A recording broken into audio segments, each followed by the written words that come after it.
خێتەی ژیانە و بزوێنەری بوژانەوە. بەهار کوێستانی دڵانە و خولقێنەری هەڵدانەوە. بەهار ئاوەرگەی نەمانە بۆ سارد و سڕی زستانێ. بەهار لانکەی پاراستنە بۆ شەوەڕاوێ بۆ دیلانێ. بەهار سەرچاوەی هەرمانە بۆ سەر لە نوێ ڕازانەوە. بەهار ئاسۆی دەرەچانە بۆ هەڵچوون و هەستانەوە. نەورۆز قەڵای ڕاوەستانە، ڕووخێنەری داگیرکەر و ئەژدیهاکی کوردستانە. نەورۆز ڕۆژی ڕاپەڕینی بەشمەینەت و بێئەنوایە. نەورۆز مشتی یەکگرتنی هەژاری ژین لە خۆڵایە. بەهار تین و بڵێسەیە بۆ یەکگرتنەوەی دڵداران. نەورۆز ڕۆژی تێکهاڕینە بۆ قەڵای زڵم و زۆرداران. نەورۆز هەوێنی خۆشیە بۆ بەهار و سەوزەڵانی. بەهار بووکی ساڵی نوێیە بۆ ژینەوەی باخی جوانی. پڕ بە پڕی خۆشەویستی پیرۆز بێلێتان ساڵی نوێ. هەرچەند ئەو ساڵیش نەورۆزمان هەر لە دەرد و ئازار ئەدوێ. بەڵام بە پێوانەی مێشکی زیندوو، بیری تازە، ڕێبازی نوێ، کاتێک لێوە و لێوشە نەورۆزی ڕزگاری ماندی، مانای دێرە هۆنراوەکان بۆ ڕەنجدەرانی کوردستان وشە بە وشە دێتە دی.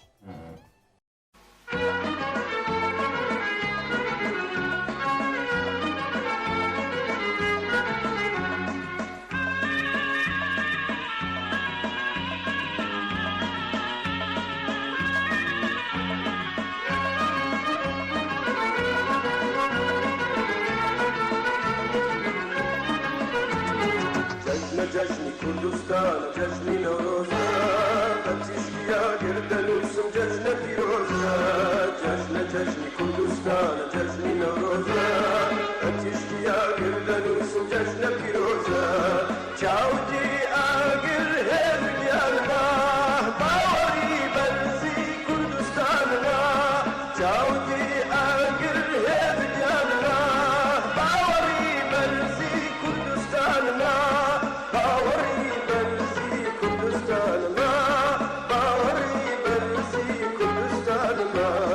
جشنی کوردستان جشنی نوروزه بچیشیا گردن وسم جشن پیروزه جشنی کوردستان جشنی نوروزه بچیشیا گردن وسم جشن پیروزه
جشنی کوردستان جشنی نوروزه بچیشیا گردن وسم جشن پیروزه.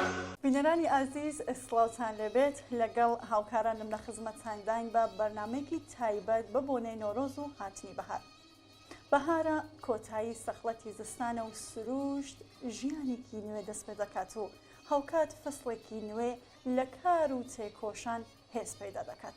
بۆ هیوایە لەگەڵ نوێ بوونەوەی سروشت هەوڵ و تێکۆشانی شێلگیر و ڕێکخراوەمان بۆ نوێ بوونەوەی ژیان بتوانێ هەنگاوی گەورەتر بنێ تا بەهێزەوە بچینە نەبەردی ئەم کەند و کۆسب و گیر و گرفتانەی ساڵێمان. بە ساڵی تازە بەڕاستی و لە هەموو بوارێکەوە تازە بێ، با هەمومان پێکەوە هەنگاوی زۆرتر و گەورەتر بنین بۆ نزیک بوونەوە لە ئاسۆی ڕزگاری. بەم هیوایە ساڵی تازە ساڵی سەرکەوتنی گەورە و دەستکەوتی گەورە بۆ کۆمەڵانی خەڵکی کوردستان و ئێران بێت. ساڵی تازەتان پیرۆز بێ. منیش بەنۆبەی خۆم پڕبەدڵ پیرۆزبایی ساڵی تازەتان لێ دەکەم. بەهارتان پیرۆز و ڕۆژ و ساڵی تازەتان پیرۆز. هیوادارم ساڵی تازە ساڵی شادی و لەشساغی و سەرکەوتن بێت بۆتان. هەروەها هیوادارین کە تا کۆتایی بینەر و بیسەرمان بن کە تەرخان کراوە بە نەورۆز و سەری ساڵی بێ.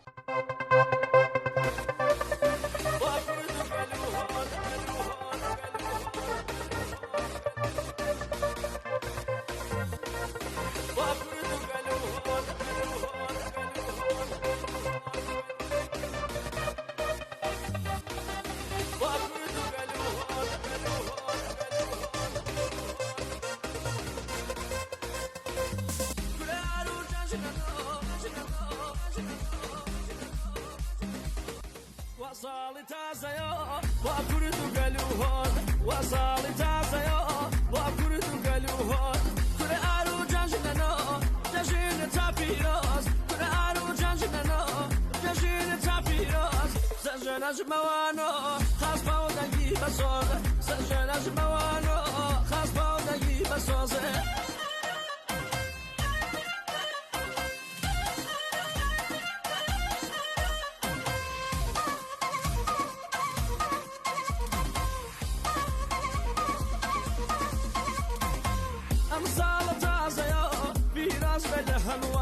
صالي تازة فيروس سيران يا شابلان خلقي كل دواري إيراق بيا إيران خلقي كل دواري إيراق بيا إيران وصالي تازة يا وأكرد قلوهون وصالي تازة يا وأكرد قلوهون كل أرو جنجنا جنجين تافيروس كل أرو جنجنا جنجين تافيروس سجن أجموانو خاص بودقي بصور سجن أجموانو خاص بودقي بصور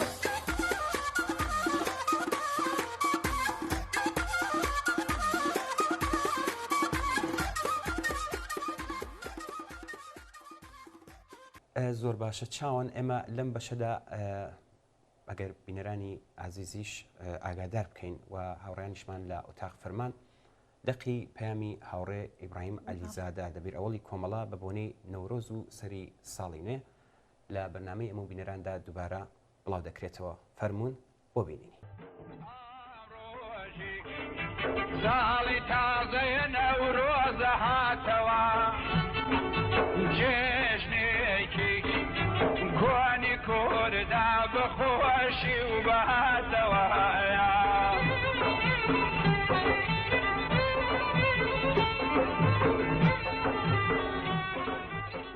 کۆمەڵانی خەڵکی کوردستان بەهار دێت و سروشتی ڕازاوە بە دیاری دێنێت و جارێکی دیکە هەمان وانەی گەورەی سەر لە نوێژیانەوە و سەر لە نوێ سازدانەوەمان بیر دەخاتەوە. نەورۆز و ساڵی تازەتان پیرۆز بێت. ساڵێکی پڕ لە خۆشی و پڕ لە کامەرانی و سەرکەوتنتان بۆ ئاواتەخوازین. با لەم ڕۆژی نەورۆزەدا و لە یەکەم ڕۆژی ساڵی نوێدا جارێکی دیکە ڕێز لە یادی ئازیزترین ئازیزانمان بگرین، ئەوانەی کە سەربەرزانە ژیان و گیانیان لە پێناوی ئازادی و ژیانی ئاسوودە و یەکسان بۆ هەمووان بەخت کرد. ستایشی خۆراگری و دڵگەورەی بنەماڵە ئازیزەکانیان دەکەین. درود و سڵاو بۆ خەڵکی خۆراگری کوردستان کە دەست لە ناو دەستی یەک لە پێشوازی نەورۆزی ئەمساڵدا دیمەنێکی دیکە لە شۆڕشی ژینایان بە هەمووان نیشاندا. سڵاو لە ژنانێکی زانا و وشیاور و بوێر کە لە هەموو ئێران هەر لە زیندانەکانەوە تا سەرشەقامەکان پارێزگاری لە دەستکەوتەکانی شۆڕشەکەیان دەکەن. ئازیزان ئەگەر ساڵی ڕابردوو بار قورسی قەیرانی ئابووری داڕماوی ئێران بە سەرسەری زۆربەی خەڵکی ئەو وڵاتەدا شکایەوە و ژیانی جەماوەری تا ئاستی ژیانێکی مەمرە و مەژی دابەزاند، ئەگەر هەژاری و بێکاری باڵی بەسەر ئەو وڵاتەدا کێشا، لە هەمان کاتدا دڵخۆشی و ئومێدمان ئەوەیە کە ساڵی خەبات و خۆراگری و کۆڵنەدان بوو. لە کوردستانی شۆڕژێر و بەلوچستانی خۆراگرەوە بگرە لە زۆربەی شوێنەکانی دیکەی ئێران سەرهەڵدانی ژن ژیان ئازادی بە لە بەرچاوگرتنی ئەزمموی شەژمانجی یەکەمی شۆڕشی ژێنا لە تاکتیک و شێوەی نوێدا درێژەی پێدا کرد. ژنانی پێشڕە و ئازادە شەقامی شارەکانیان کردە گۆڕەپانی خەبات، سەرپۆشی زۆرە ملیان توور هەڵدا و یاسا و ڕێسای ئیسلامیان خستە ژێر پیاڵەوەکانیان. ڕێز و حرمەتی ژن لە شوێنی کار و ژیان بە چەند قات باڵای کرد. کرێکاران، خانەنشینان، ژینگە پارێزان مەیدانی خەبات بۆ ژیانیان بۆ یەک ڕۆژیش چۆڵ نەکرد.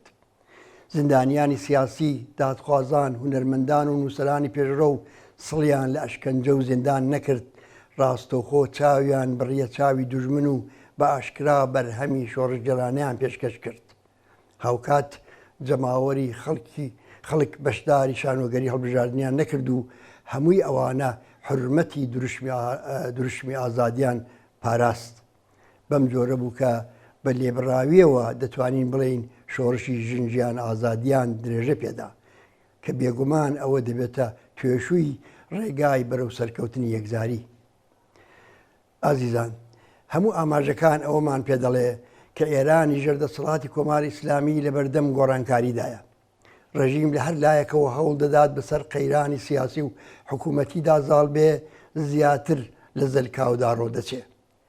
یەکگرتووی ریزەکانی خۆی بۆ ناپارێزرێ و بەردەوام لێی هەڵدەوەرێ. سیاسەتی یەکدەستکردنی ریزەکانی خۆی ببڕێەوە ناچێ و لەگەڵ ئەوەشدا کە بە تەواوی ڕووتاوەتەوە هەر جارە کەلێنێکی تازەی تێدەکەوێت. لە سیاسەتی دەرەوەدا نەرمی دەنوێنێ و سیاسەتی سازان دەگەڵ ئەمریکا و دەوڵەتانی ناوچەکە پەیڕەو دەکات، هەر بەم هۆیەوە لە لای لایەنگرانی ناوچەکەدا ڕیسوا دەبێ و نفوزی خۆی لە دەست دەدات. بە جۆرێک کە هێزە نیابەتەکانی کۆماری ئیسلامی لە ڕۆژهەڵاتی ناوەڕاست کە تا دوێکە سیاسەتەکانی ئەویان پەیڕەو دەکرد ئەمڕۆکە بوونەتە وەباڵی گەردنی. ئەم قەیرانە بەڕوونی لە جەریانی ڕووداوەکانی غەزە و جنایەتەکانی دەوڵەتی ڕێگەسپەرستی ئیسرائیلدا خۆی نیشاندا. هەمووی ئەوانە لە پاڵ قەیرانی قوڵ و چارە هەڵنەگری ئابووری و پەرسەندنی گەندەڵیەکی کەموێنە و ئەو ناڕزایەتی و نەفرەتەی کە لە ناو دڵی جەماوەردا پەنگی خواردوێتەوە، ڕژیمی کۆماری ئیسلامیان خستۆتە بەردەم داڕمان و یان جۆرێک لە گۆڕانکاریەوە. ئەم گۆڕانکاریە بە پێی پەرژەوەندی چینایەتی و سیاسی هەم لەسەرەوەی دەسەڵات و لایەنەنیارەکان و هەم لە خوارەوە و لە ناو جەماوەری خەڵکدا تەدارکی بۆ دەبیندرێ. لەسەرەوە دەبینین کە ئامادەکاری بۆ دوای خامنەیی دەکرێت و هەوڵ دەدرێت بە بێ شۆڕش و گۆڕانکاری بنەڕەتی سەروبەری قەیرانی حکوومەتی پێک بێن و پێکهاتەی ئابووری وڵات و سەرۆت و سامانی ژێردەسەڵاتی سوپای پاسداران لە بەرژەوەندی گشتی نظامی سەرمایەداری ئێران بپارێزن، واتە قەیرانەکە تەنیا بە گۆڕینی دەموچاوەکان تێپەڕکەن. ئەمریکا و دەوڵەتانی دیکەی ڕۆژاواش هەر ئەوەیان دەوێت، ئۆپۆزیسیۆنی دەستەڕاستیش ئەوەی دەوێت و هاواهەنگ لەگەڵ ئۆپۆزیسیۆنی دوورخراوە لە دەسەڵات لە ناوەوەی وڵات بە یارمەتی دەستگاگەلێکی زەبەلاحی تەبلیغاتی کە لە بەردەستیاندایە هەوڵ دەدەن دەسەڵاتی سیاسی بەو ئاقارەدا بەرن و بەدیلێکی دابینکەری بەرژەوەندەکانی خۆیان بۆ داهاتووی ئێران شکڵ پێ بدەن. بەڵام ئەوە تەنیا ئەگەر و تەنانەت بەهێزترین ئەگەریش نییە کە لە بەردەم کۆمەلگای ئێراندایە. لە خوارەوەش لە قوڵایی کۆمەلگادا گەرای شۆڕشێکی کۆمەڵایەتی دانراوە. لە ماوەی 5 ساڵی ڕابردوودا شاهدی گەلێک سەرهەڵدانی گەورە لە دژی کۆماری ئیسلامی بووین، وەکو ئەوەی کە لە ساڵەکانی 76 88 96 و 98 هەتاویدا ڕوویاندا. بەڵام لە شۆڕشی ژینادا خەڵک لە هەمان کاتدا کە نیشانیاندا ئەو ڕژیمیان ناوێ بەڕوونی نیشانیشیاندا کە چیان دەوێت. دروشمی ژنجیان ئازادی لە ناوەڕۆکی خۆیدا هەم استراتێژی ئەمڕۆی جەماوەری ڕاپەڕی بوو، هەم بەرنامەی داهاتووی ژیانی کۆمەلگا. ئەو دەستکەوتانەی کە لە شۆڕشی ژینادا بەدەساتوون قابلی هەڵگەڕانەوە نین. لە بیرمانە کە ڕۆژێک لە ڕۆژان لە ڕوانگەی دامەزرێنەری کۆماری ئیسلامیەوە تەنانەت وەرزش و شەترەنجش حرام بوو، بە دوایدا ڤیدیۆ و ماهوارە و ئینتەرنێت قەدغەکران. ژنان بۆیان نەبوو بچنە وەرزشگاکان. وام دیتمان کە ڕژیم بە ناچار بەرامبەر بە هەمووی ئەوانە پاشەکشەی کرد. لە شۆڕشی ژینادا گەشتی ئێرشاد کۆکراوە، پۆشیشی ئیسلامی سرڕای یاسای یەک لە دوای یەک کە بۆی دادەندرێ بەکردەوە بوو بە دڵخواست.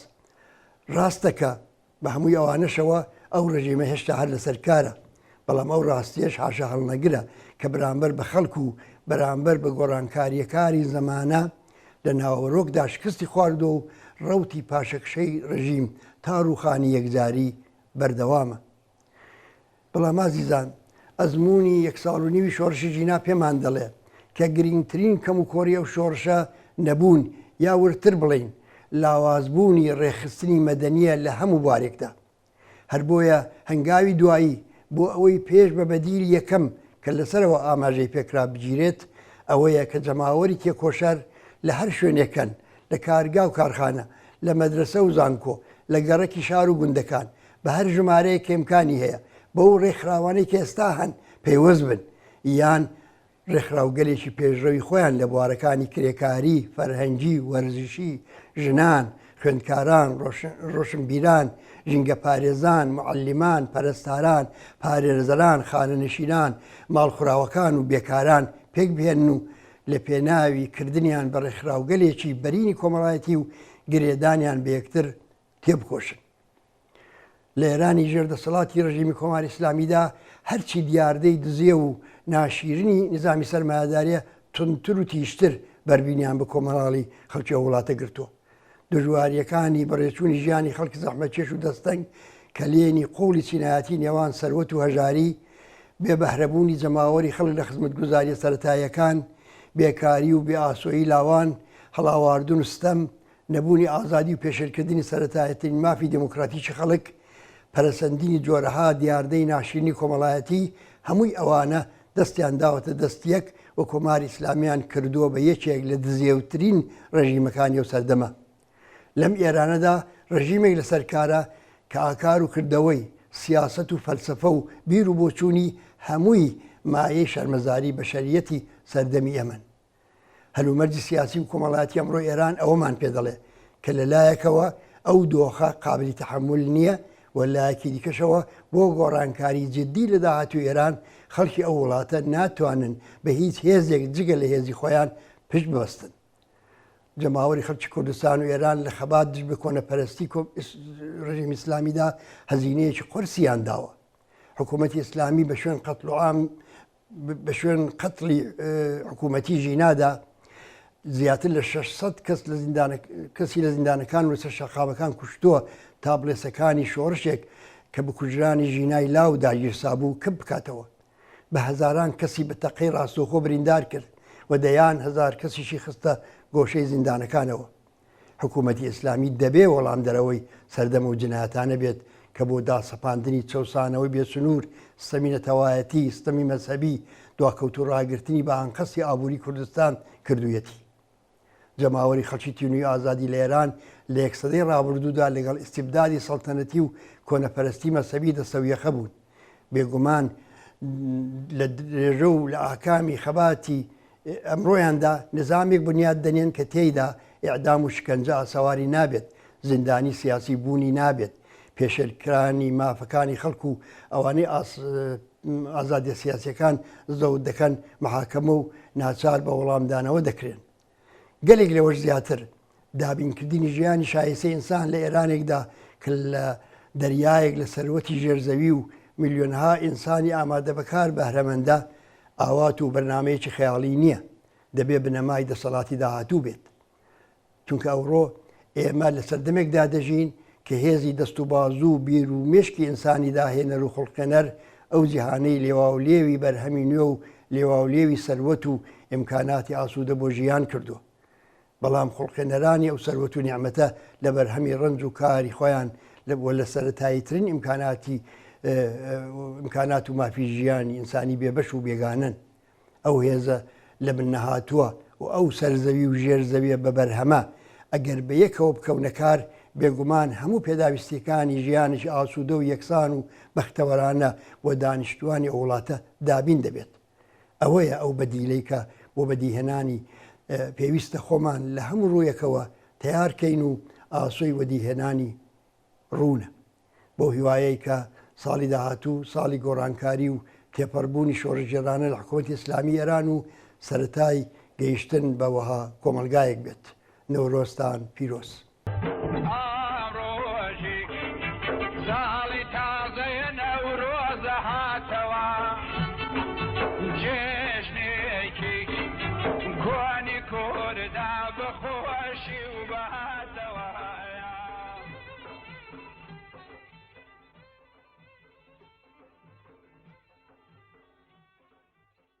سڵاو نۆرۆز، سڵاو بەهار، ئەوە دیسان هاتینەوەلاتان. ئەم جارەیان لە سوی تیشکی کزی خۆری بەرەبەیانێکی بەهارەوە زەبینەوە میوانتان، میوانی ئێوە نۆرۆز و بەهار. ئەوە بۆ چلو چەند ساڵ دەچێت دەسەڵاتی نەفەزبڕ و بەهار خنکێنی ئەو حکوومەتە نەگریسەی جمهوری ئیسلامی چنگی زبری لە جوانی بەهاری کوردستان داگیر کردووە. چلو چەند ساڵە لە نێوان جوانی دڵبلاوێنی بەهار و ڕەشی حکوومەتێکی هاردا کەڵەوە کێشەیە. ئەم دەی هەوێ دنیا بڕازێنێتەوە و جوانی بنوێنێ و ئەو دەی هەوێ جیهان بتوێنێتەوە و ژیان بخنکێنێ. ئەم دەی هەوێ و تابلۆیەک بێ لە بژوێنی و جوانی، ئەو دەی هەوێ سێبەرێک بێ لە نەهامەتی و ماڵوێرانی.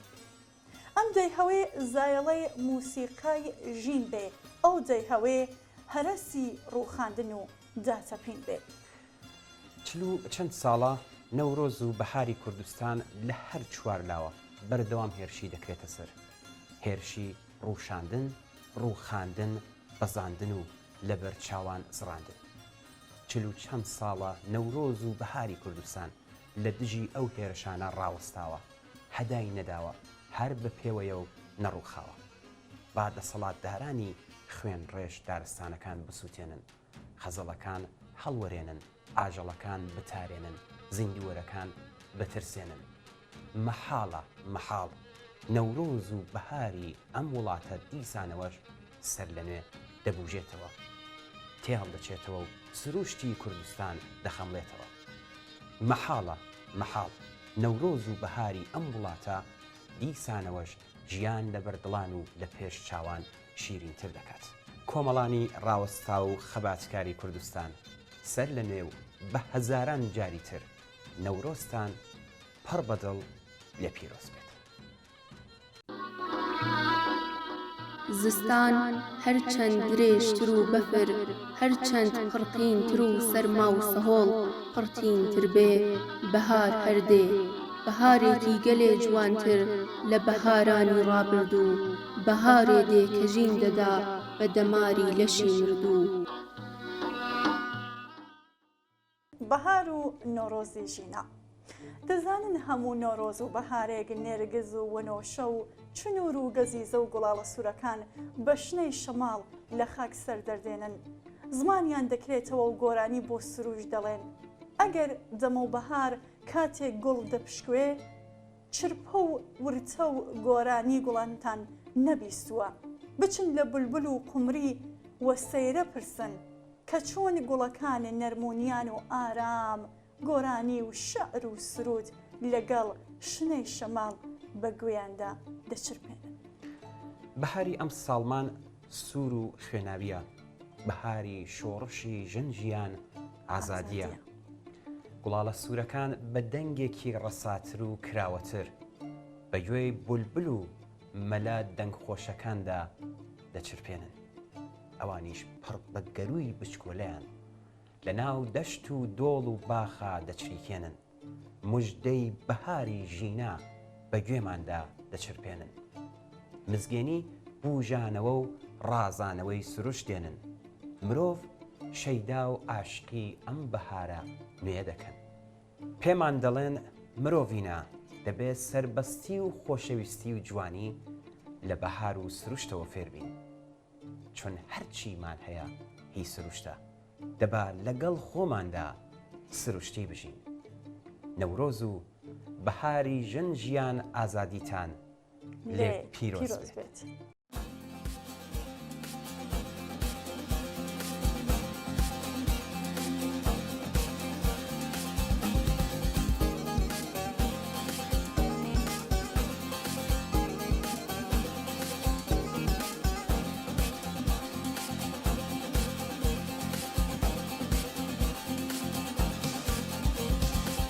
زلفانەی سەما دەکەن بەسەر شانە ئاوازێکن ئەقیژێنن بەسەر لێوی بابارانە ئەو زلفانەی سەما دەکەن بەسەر شانە ئاوازێکن ئەقیژێنن بەسەر لێوی بابارانە سوێن بە ئاسۆ سوێن بە دایکم سوێن بە کۆماری باوکەکان سوێن بە قرچەی پەلکەکانە وەختێ دەڕژێ لەسەر شانە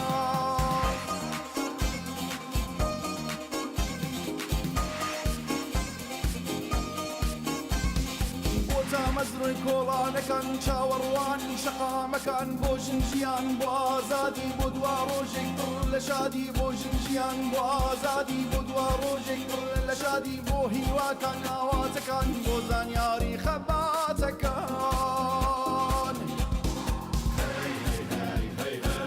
ژنجیان ئازادیە ژنجیان ئازادیە ژنجیان ئازادیە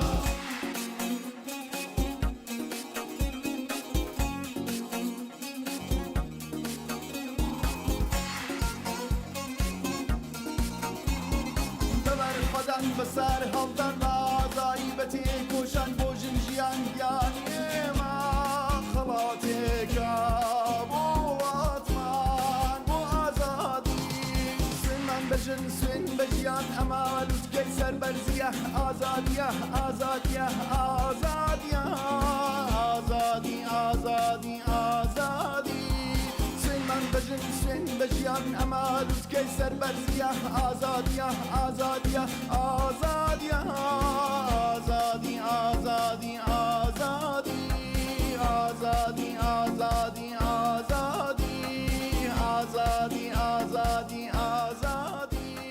ئازادی ئازادی ئازادی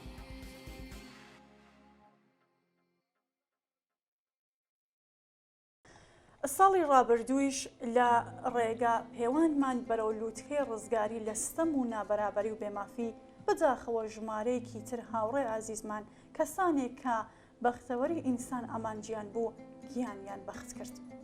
لە مەیدانەکانی نەبەردا یان بەرگولەی پارێزەرانی ڕەش و تاریکی کەوتن یان لە سیاچاڵی زیندانەکاندا بەدەست جەلادانی کۆماری ئیسلامی دژ بە بەهار و ژیان لە سێدارەدران.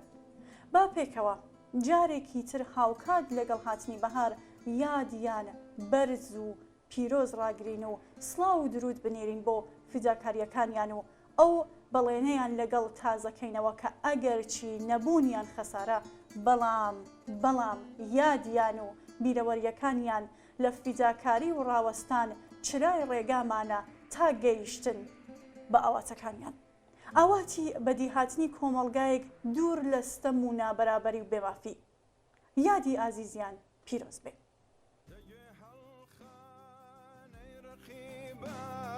بۆ دەهۆڵی مەرگی خۆتان خۆشیتان بێ تاڵیتان بێ مەرگە مەرگی هەر هەمووتان خۆشیتان بێ تاڵیتان بێ مەرگە مەرگی هەر هەمووتان خەیاڵ ناکەن لە دووکاڵی خۆمپەراتان هەڵەی نێمە لە دەست تۆفی گەرتان بە پایلانە هەڵەی نێمە لە دەست تۆفی گەرتان بە پایلانە هەڵەی نێمە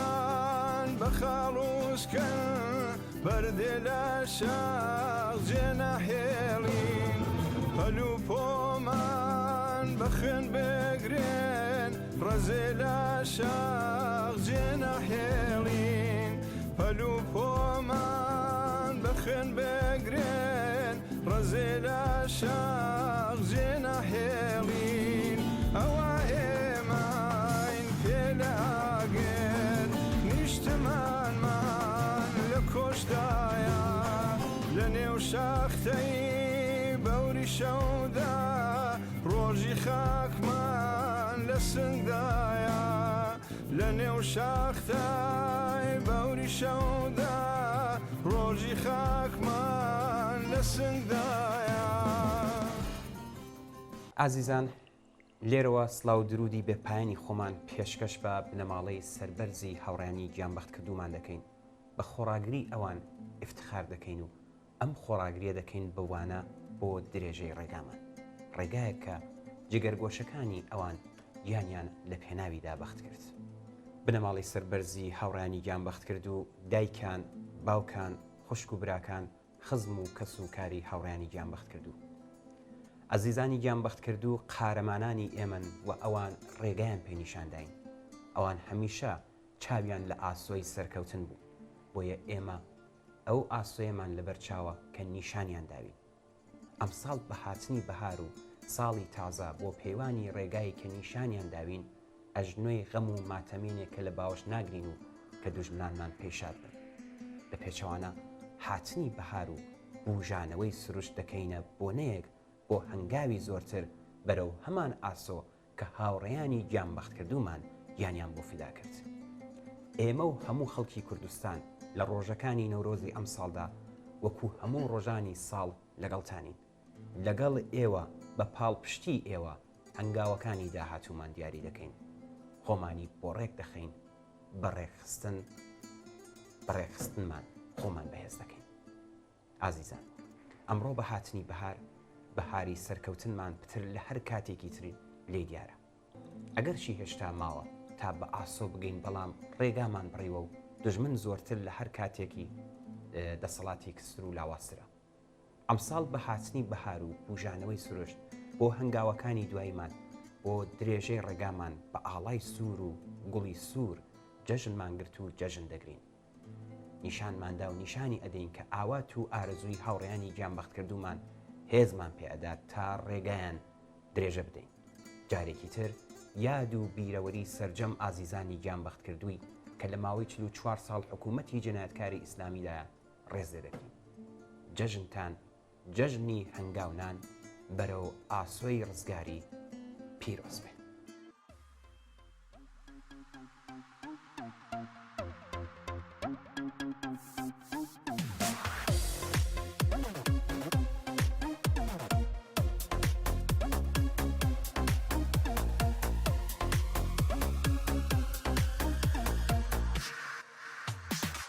ساڵی تازەیە و جەژنی نۆروزە ساڵی تازەیە و جەژنی نۆروزە فەسڵی وەهارە و خۆشتری ڕۆژە فەسڵی وەهارە و خۆشتری ڕۆژە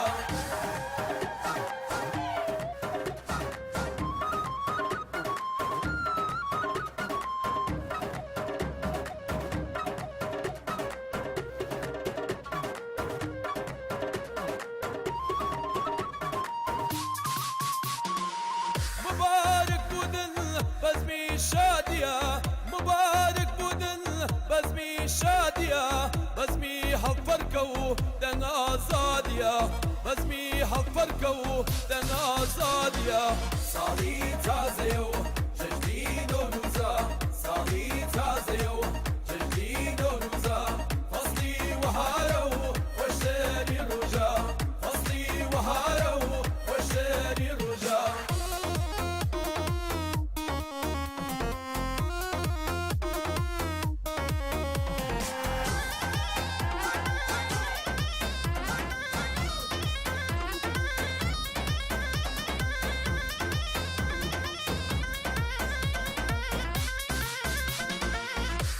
هاتنا وبيش وازدو قولي هاتنا وبيش دو هم زنگی بربرله هم چری کیکو هم زنگی بربرله هم چری کیکو سالی تازه و جدید و نوزا سالی تازه و جدید و نوزا فصلی و هارو خوشتری روژا فصلی و هارو خوشتری روژا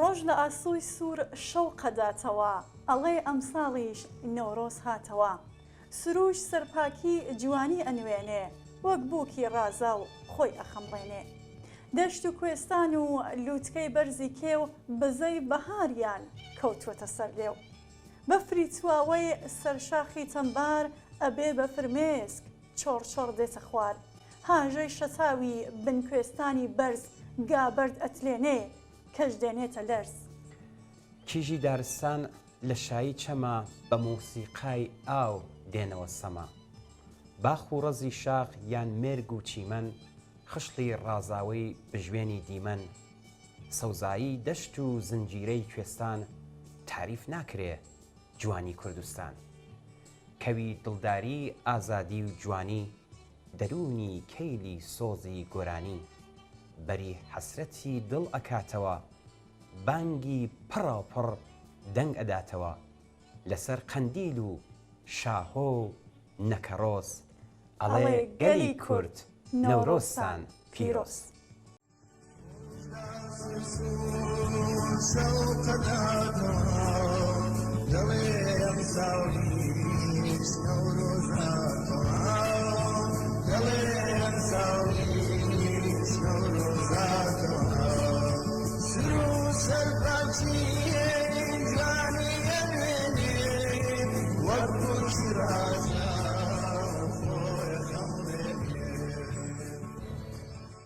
بینەرانی خۆشەویست بۆنێ بەهار و بوژانەوەی سروشت بوو بە مەجالێک بۆ بەشێکی زۆر لە کۆمەڵانی خەڵکی کوردستان کە بە دەربڕینی شایی و خۆشی لەگەڵ شەمشەمە کوێرەی کۆماری ئیسلامی بەرەوڕوو ببنەوە و بە کوێرایی چاوی ئەوانەی چاویان بە شادمانی خەڵک هەڵنایەک لەگەلێک شوێن بە ئاڵای سوور و گوڵی سوور ڕێوڕسمی گەرم و گوڕ و شکۆزار بەڕێوە دەچێت.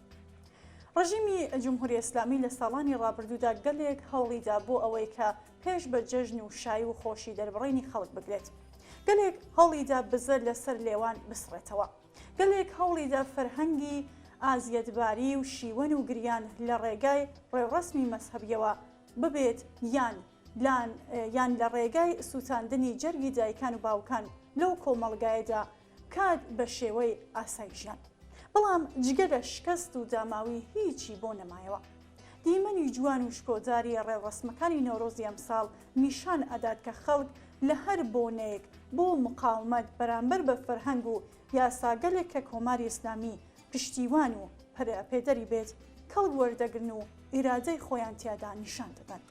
بەڵێ بۆنەی بەهار و بوژانەوەی سروشتی ئەم ساڵیش وەکو گەلێک ساڵانی ڕابردوو مەجالێکە بۆ بەشێکی زۆر لە کۆمەڵانی خەڵکی کوردستان هەر لە کرماشان و سنە و کامیارانە و مەریوانەوە تا دەگاتە سەقز و بۆکان و بانە و مەهابات و شنۆ و نەغەدە و پیرانشار و سەردەشت و ناوچەکانی تەرگەوەر و مەرگەوەر و ورمێ و شوێنەکانی ترکە بە دەربڕینی شایی و خۆشی بێنە مەیدانی شەڕی ئیرادە لەگەڵ کۆماری ئیسلامی و ئەم بۆنێ بکەن بە ئامرازێک بۆ بربەرەکانێت لەگەڵ فەرهەنگ و کولتورێ کە ئەو ڕژیمە دەیهەوێت بەسەر ئەو کۆمەڵگایدا زاڵی بکات.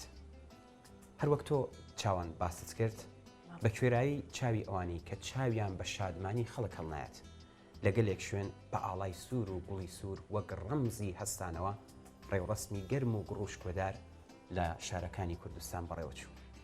لێرەوە ئێمە زۆر سپاسی هەمووتان دەکەین وە لە فرسەتی جۆرا و جۆردا بە ورەدان و بەهێزکردن و ڕێخستن تێدەکۆشین.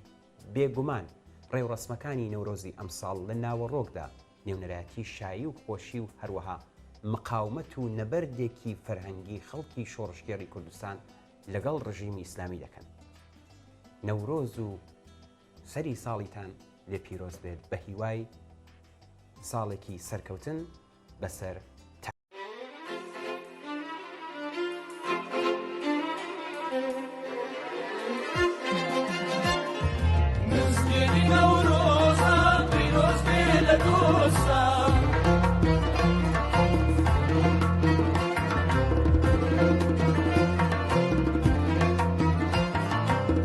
مسكيني نوروزا رزقار بون لزستان مسكيني نوروزا رزقار بون لزستان آگر و رشبالك پیروز بیل دوستان آگر و رشبالك پیروز بیل دوستان پیروز بیل دوستان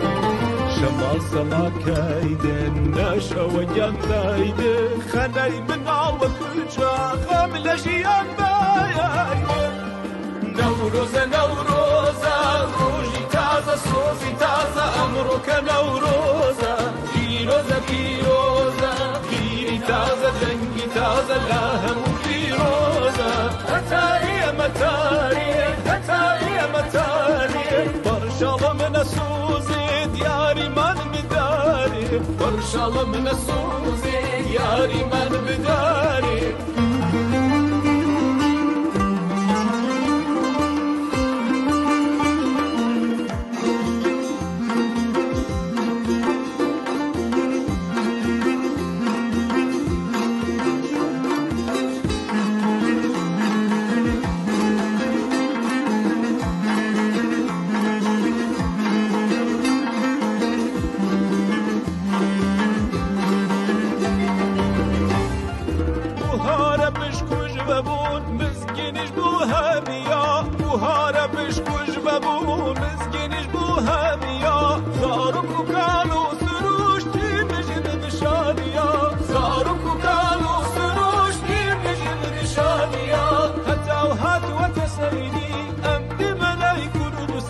شتاویش لشواتوا رومتو چاوی کوستان افراویش لشواتوا رومتو چاوی کوستان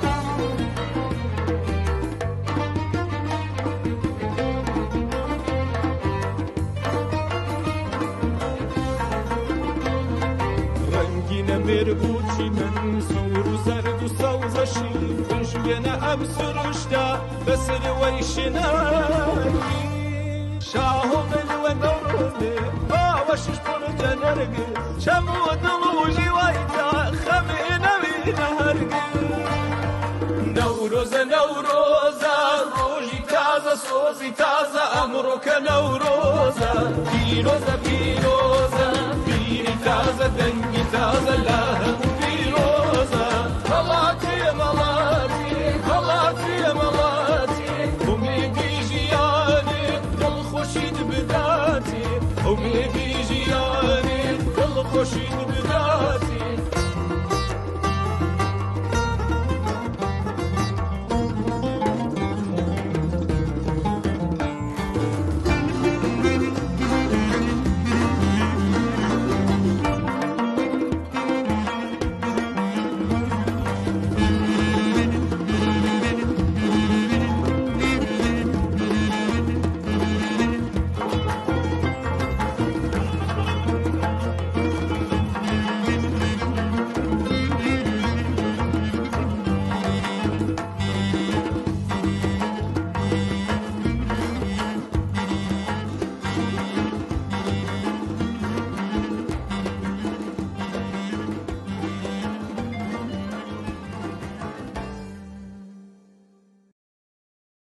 هەر لەژێ پێمان دەلەرزێ ژین ژنە و بوژایەوە هەنگی قینی خەڵکە دیسان سەر لە نوێ ڕاستایەوە خوێن دەڕێژێ ژین دەنێژێ ئەو درەندە پیر بووە هەستی کردووە واچرای بەختی هەربینا کوژایەوە هەر لەسەر هەوجایەک بەندە تەختی بەختی ملهۆڕی گولەیە مانای هەبوونی و گیرە بەو هەوجایەوە ئەم خڕۆشی سەرشەقامە مژدەهێنێکی سبەی ئەو سبێنیەی وا ژیانیش بۆی لە خەو هەستایەوە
نەورۆز لەو بۆنانەیە کە لەلایەن کۆمەڵانی خەڵکی کوردستان و ئێران گرنگیەکی تایبەتی هەیە بە تایبەت کە لەلایەن ڕژیمی ئیسلامیەوە بە ڕسمی ناناسرێ و سەرانی ڕژیم بە پێچەوانەی سونەتەکانی ئاینی ئیسلامی دەزان هەر بۆیە ئەم بۆنەیە لە سەردەمی دەسەڵاتی ڕژیمی ئیسلامیدا بە نیشانەی نیشاندانی ئیرادە بۆ زاڵبوون بەسەر تاریکیدا لەلایەن جەماوەری خەڵکی کوردستان و ئێرانەوە گرنگیەکی تایبەتی پێدراوە لە ماوەی 4 دەهەی زیاتری ڕابردوودا ڕژیم زۆری هەوڵداوە کە بە زەبری هەڕەشە و سەرکوت ئەم سونەتە نەکات لە کوردستان بەڵکو لە هەموو ئێران بەسڕنەوە بەڵام بەهۆی ئەوەی کە بەرەنگاربوونەوە لەگەڵ وەها کولتورێکی جێکەوتوو لە ناو کۆمەڵگەی ئێراندا کارێکی ئاسان نییە سەرانی ڕژیم لە بەرامبەر خۆڕاگری خەڵک بەرەبرە لە هەڵوێستەکانی خۆیان لەم بوارەدا پاشەکشیان کردووە هەوڵیاندا تالانی کەم هێندێک بربەستی بەسەردا بسەپێنن بەڵام هەر پاشەکشەیەکی ڕژیم لە هەمان حاڵدا پێشڕەویەکی خەڵکی بەدواو بوو دژاتی لەگەڵ ڕێوڕسمی تایبەت لەم ڕۆژانە و بە هاندەری خۆڕاگری لە ناو خەڵکدا تا نەجەژنگرتن و شاییکردن مژدەی داهاتوویەکی گەشت بڵێنەوە خۆیانی بۆ ئامادە بکەن بڵێ ئەمیر یەکێک لە تایبەتبەندی ڕێوەسمەکانی نەورۆز لە کوردستان لەوەدایەکە شێوەی دەستە جەمعی و جەماوەری بەڕێوە دەچێت هەموو ساڵەیە لەگەڵ نزیک بوونەوە لە کۆتایی ساڵ و ئامادەبوونی خەڵک و لاوان بۆ بەڕێوەبردنی ڕێڕسمی نەورۆز لە کوردستان کار بەدەستانی ئەمنیەتی و دەستگا تەبلیغاتیەکانی ڕژیم و جموجۆڵ دەکەون تا ڕێگە نەدەن هیچ جۆرە کۆبوونەوەیەک بەم بۆنەوە ڕێک بخرێت نەهێڵن لەم ڕۆژانەدا هێکەنین و شادی و خۆشی لەناو هیچ کۆڕ و کۆبوونەوەیەکدا بێت ئەوان کە لە سێبەری خۆشیان دەترسن نیگەرانی ئەوان کۆبوونەوەی جەماوەری ببێتە ئامرازی درێژە پێدەری ناڕزایەتیەکان ڕژیمی ئیسلامی جێژن و شایی خەڵک بە دژمنی خۆی دەزانێت ئەم ڕژیمە نەک لە ڕۆژانی ناڕۆزدا بەڵکو لە گشت ماوەی ساڵدا لەگەڵ ڕوخساری خەندانی خەڵک ناسازگارە کۆماری ئیسلامی لە خەمۆکی و بێهیوایی و ناهۆمیدی تەغزیە دەکات خوازیاری کۆمەڵگایکی سەربەژێر و بێجەنگە کە تیادا ئینسانەکان لە بەرامبەر چارەنووسێک کە ڕژیم بۆیان دیاری دەکات سەردانەوەێنن. ڕۆڕەسمەکانی زەماوەند بە بیانووی ئەوەی کە تیادا حجابی ئیسلامی و مۆزای نێوان ژن و پیا و ڕەشاو ناکرێت تێک دەدات. لا بەڕێوەچوونی کۆنسەرتەکانی موسیقا ڕێگری دەکات. لەوانێک کە بە بۆنەی جۆرا و جۆرەوە بە ئاڵای سوور و گوڵی سوور لە دەوری یەکتر کۆدەبنەوە و دەست دەدەنە ستەما و خۆشی پێرشیان دەکاتە سەر و ئازاریان دەدا. لە ڕاستیدا ئەگەر جیهان بە کەیفی ڕژیمی ئیسلامی ئێران بواە ئەم کۆمەڵگایە یەکسەر سیاپۆش و لە تەواوی ساڵدا هەموو ڕۆژێ بە بیانوویکەوە ئازیەتبار دەبوو. بەڵام جەماوەری خەڵکی کوردستان و ئێران لە بەرامبەر ڕژیمی ئیسلامیدا سەریان دا نەنەواندووە. سەرڕای هەڕەشە و تەنانەت ڕەشبەگیری لەم پەیوەندیەدا جەماوەری خەڵک بایەغ بەم دژایەتیانە نادەن. موسیقا و هۆنەر و ئاواز و سەما و شادی لە پەناوپەسێوەکان هاتوونەتە دەر. ڕۆڕەسمەکانی نۆرۆزیش لەم زومرەیان. لە بەرامبەر کولتوری کۆنەپەرستانەی زاڵدا کولتوری خۆڕاگری پێشڕۆ سەری هەڵداوە. بە قەڵی شێرکۆبێکە سینەمر تاران بەدەم کەسەوە پێناکەنێ بەدەم مەرگەوە نەبێ. ئەو خۆشی لە هیچ نابینێ و لە مەرگ نەبێ. ژنی ئەو، کوڕی ئەو، کچی ئەو هەموویان ناویان هەر مەرگە و ئەوەی لەوێ لە دایک نابێ ژیانە. بەڵام دەمێکە هاواری ژیان لەم وڵاتە بەرز بووەتەوە و تێکەڵ لەگەڵ ژن و ئازادی هەنگاو دەنێ بۆ لە دایک بوون و کۆتایی هێنان بە مەرگ و پێکەنین بەدەم ژن ژیان ئازادی. ئەی نەورۆزەکەی هێمای بەرخۆدان تۆ ساحب شکۆی بۆ هەموو کوردان تۆ ئاواتەکەی پەلام هێنەری ڕەنجی دوا سۆری خوێنی سەنگەری تۆ گوڕوتینی مێژوویەم گەلەی تۆ قەفەسکێن ئاوات ئەم مەلەی تۆ ڕۆحی زیندووی مێژوویەک پیری هیوای ڕزگاری کۆیلە و یەخسیری تۆ ڕۆڵەی خەبات ئەکەی پەروەردە پەیام ئازادیە دەی بەم کوردە نەورۆز پیرۆز بێ لەم گەل و هۆزە بۆ هەموو کوردێک ئەمڕۆ پیرۆزە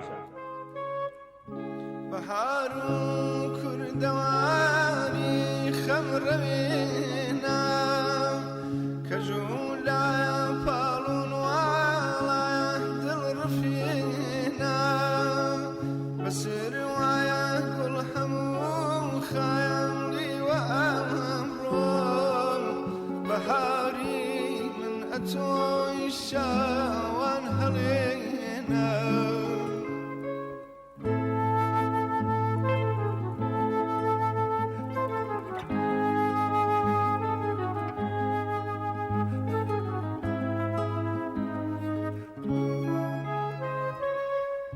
بەهاری ئێمە دێ و ڕۆنچە دەخەمڕێن دەرودایەشت و چیا گەشتی دەڕەنگێن لەگەڵ یاری بەتاسای دوورە زێدەم دەچینە سەیرین وایە لەم مێرگ و بێژوێن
لدلدان هتاهم شاورواني رجلاتي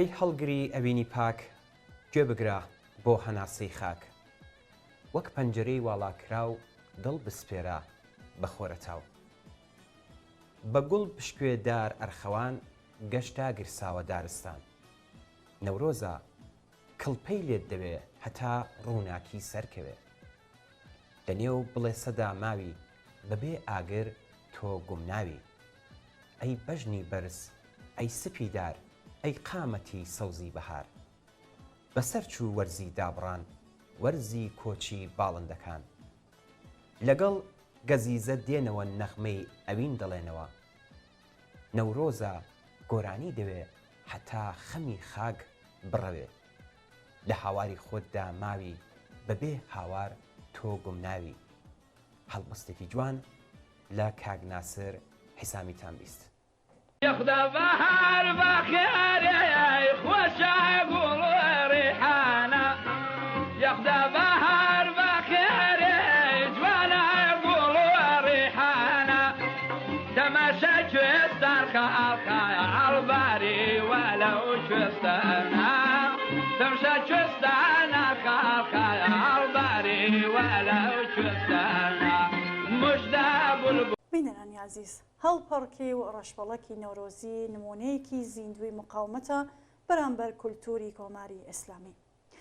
سەمای جوان و ڕەنگاوڕەنگی ڕەشبەڵەکی کوردی یەکێک لەو دیمنانەیە کە لە نەورۆزدا لە گەلێک شوێن بە نیشانەی هاوپشتی و لەگەڵ یەکبوون لە ئاستێکی بەریندا بەڕێوە دەچێت. ڕژیم کە تا دوێ کە تەنانەت ڕێگەی نەدەدا کە لە ساڵۆنە داخراوەکانیشدا ئەم شای و خۆشیە بەڕێوە بچێت و پێشی بە تێکەڵاوبوونی ژنان و پیاوانەگەرد بەڵام بەتایبەت دوای شۆڕشی ژینان ناچار بوو لە ئاستێکی گەلێک بەرینتردا تەحمڵی کات و یان توانایی تێکدانی نەبێت.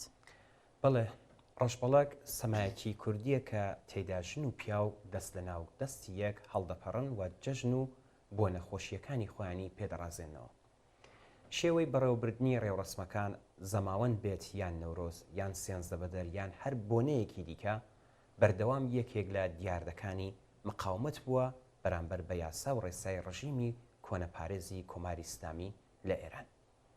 ئەم ڕژیمە بەدا سەپاندنی کەش و هەوای تێرۆر و کوشتن و زیندان بۆ دامرکانەوەی ئاوری مقاومەتی خەڵکی کوردستانیش دەستی نەپاراستووە بەڵام لە هەموو ئەم ساڵانەدا خەڵکی کوردستان پەکی بەرخۆدان و شایی دەربڕینی خۆیان نەخست و لە سەرەتاوە بە نەهێنی و وردەوردە بە ئاشکرا و بە ڕازاوەترین شێوە کە بۆیان دەگونجا بەڕێوەیان بردووە و بەڕێوەی دەبن. بەم جۆرە شایی و خۆشی دەربڕین کە حرەکەتێکی غەیرە سیاسیە و گەلێک جار بە تەواوی شەخصیە و هیچ پەیوەندیەکی بە سیاسەتەوە نەبوو بوو بە مەیدانێکی خەباتی سیاسی بوو بە دیاردەیەکی مقاومەت کە چێژ و تامێکی گەلێک شیرینتر لە جارانیشی بەم ڕێوڕسمانە دەبەخشێت. ئەمیر شار و گۆرانیەکان جل و بەرگپۆشین خۆڕازانەوە و هەر حرەکەتێکی دیکەی لەم چەشنە هەمووی لە ناوەڕۆکی خۆیدا بوو بە مەیدانێک لە شەڕی ئێرادە لەگەڵ ڕژیمێک کە چاوی بە شادی و پێکەنین و سەر و دڵخۆشی خەڵک هەڵنای و لای وایە کە دەتوانێت شێوەی ژیانی شەمشەمە کوێرە بەسەر هەموو باڵندێکی سەرزەویدا داسەپێنێ. لێرەوە دەستخۆشی لە هەموو لاوان و ژنان و پیاوانی ئازادە دەکەین کە بۆ وێرانە قۆڵی همەت هەڵدەماڵن و بە ئاوازی خۆش و هەڵپەڕکێ و شایی و شەعر و سرود خوێندنەوە بە شەکاوە دەرهێنانی ئاڵای سوور و گوڵی سوور نۆرۆزی ئەمساڵیش دەکەن بە مەیدانێکی خەبات بۆ داسەپاندنی ئێرادەی خۆیان بۆ درێژەدان بە مقاومەت و سەلماندنی مافە سەرەتاییەکانی خۆیان بەسەر ڕژیمی کۆماری ئیسلامیدا.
بەهار هەردێ زستان هەرچەند درێژتر و بەفر هەرچەند پڕقینتر و سەرما و سەهۆڵ پڕتینتر بێ بەهار هەردێ بەهارێکی گەلێ جوانتر لە بەهارانی ڕابردوو بەهارێ دێ کە ژین دەدا بە دەماری لەشی مردوو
بەهار بەخۆشی و دیمەنە دڵفێنە هەمیشەیەکانی خۆی بە دیمەنە جوان و ڕازاوەکانی جارێکی تر ڕوخسار و سیمای سروشتی ئارایش کرد. جارێکی تر ڕەمز و ڕازی گۆڕان و ژیانەوە دەستی پێکردەوە و سەوداسەران کەوتنە سەمای ژیان. دیمەن و ڕوخساری سروشت ئەوە تا بزوتووە و جەماڵ و شکۆی خۆی بە گوڵانی ڕەنگاوڕەنگی بەهاری و دیمەنە نوێیەکانی تەبیعات بە جوانترین شێوە دەخەمڵێنێ. ئەوە تا کۆتوبەندی زستانی کانیا و جۆگە و ڕووبار و تافگە پسە تیشکی زێڕینی ژیان بەخشی هەتاوی بەهاری هاتەوە. سروەی ڕۆحپەروەر و شنەی شەماڵ هاتەوە. کۆچکردوانی باخ و دارستان و هەڵاتوانی بژوێن و گوڵستان هاتنەوە. بەڵێ تەبیعەت بەم هەموو شکۆ جوانی و ڕەمز و ڕاز و نیعمەتەوە ئاوا دڵ و دەروون ئاواڵە هاوارە دەکات. ئەوەی دەبێتە مایە و سەرمایەی خۆشبەختی ڕاستەقینە و بەشەریەت بەرەو حەسانەوە و ژیانی ئینسانی و یەکسانی دەبات و کۆت زنجیر و خۆرافە وستەم لە ڕیشە هەڵدەکێشێت. ئەوەی کە دەواازەکانی خۆشەویستی و ئاسوودەیی و یەکسانی بەڕووی بەشەریەتدا دەکاتەوە هەمان جم و جۆڵی ئینسانی داهێنەرە. هەر ساڵێک کە تێپەڕ دەبێت هەگبەی بیرەوەری و ئەزمون و یادەوەری لێوە دەستێت کە هەر هەمووی پند و دەرس و ڕەمزی گەیشتن بە ئازادی و ژیانەوەیە و ساڵی ڕابردوش بە هەموو دەستکەوتەکانیەوە کە بە یادگار بۆمان بەجێ ماوە دەکرێت دەرسی لێوەربگرین و بیکەینە ڕێونێنی ڕێگای ڕزگاریمان. بەڵێ ساڵان یەک لە دووە یەک دێن و تێپڕ دەبن و ئەوەی کە پێمانی دەبەخشن تەجرۆبە و هێزی هەنگاونان بەرەو داهاتووە. دەبا ئەوە بکەینە سەرمەشق و ڕەمزی یەکگرتن و ڕزگاربوونمان و ئەرکی سەرشانمان، ئەرکی ئینسانی، کۆمەڵایەتی و هاوچەرەنووسیمان بەجێ بینین و هەرچی زیاتر بە گەژ ژێردەستەیی و ستەم و سوکایەتی دابچینەوە و پەلاماری قەڵاکانی ستەم و زۆرداری بدەین و شوشەی تەمەنی دیوی دزێ و تێک پشکێنی. ئەمەش پیرۆزبای هاتنی نۆڕۆز و سەری ساڵتانێ دەکەین و هیوادارین ساڵی داهات و ساڵێک بێ پڕ لە شادی و بەختەوەری بۆ هەمووان و ساڵی بەدی هاتنی ئامانجە بەرز و ڕەواکانمان بێت. هەموو ڕۆژێکتان نۆڕۆز، نۆڕۆستان پیرۆز.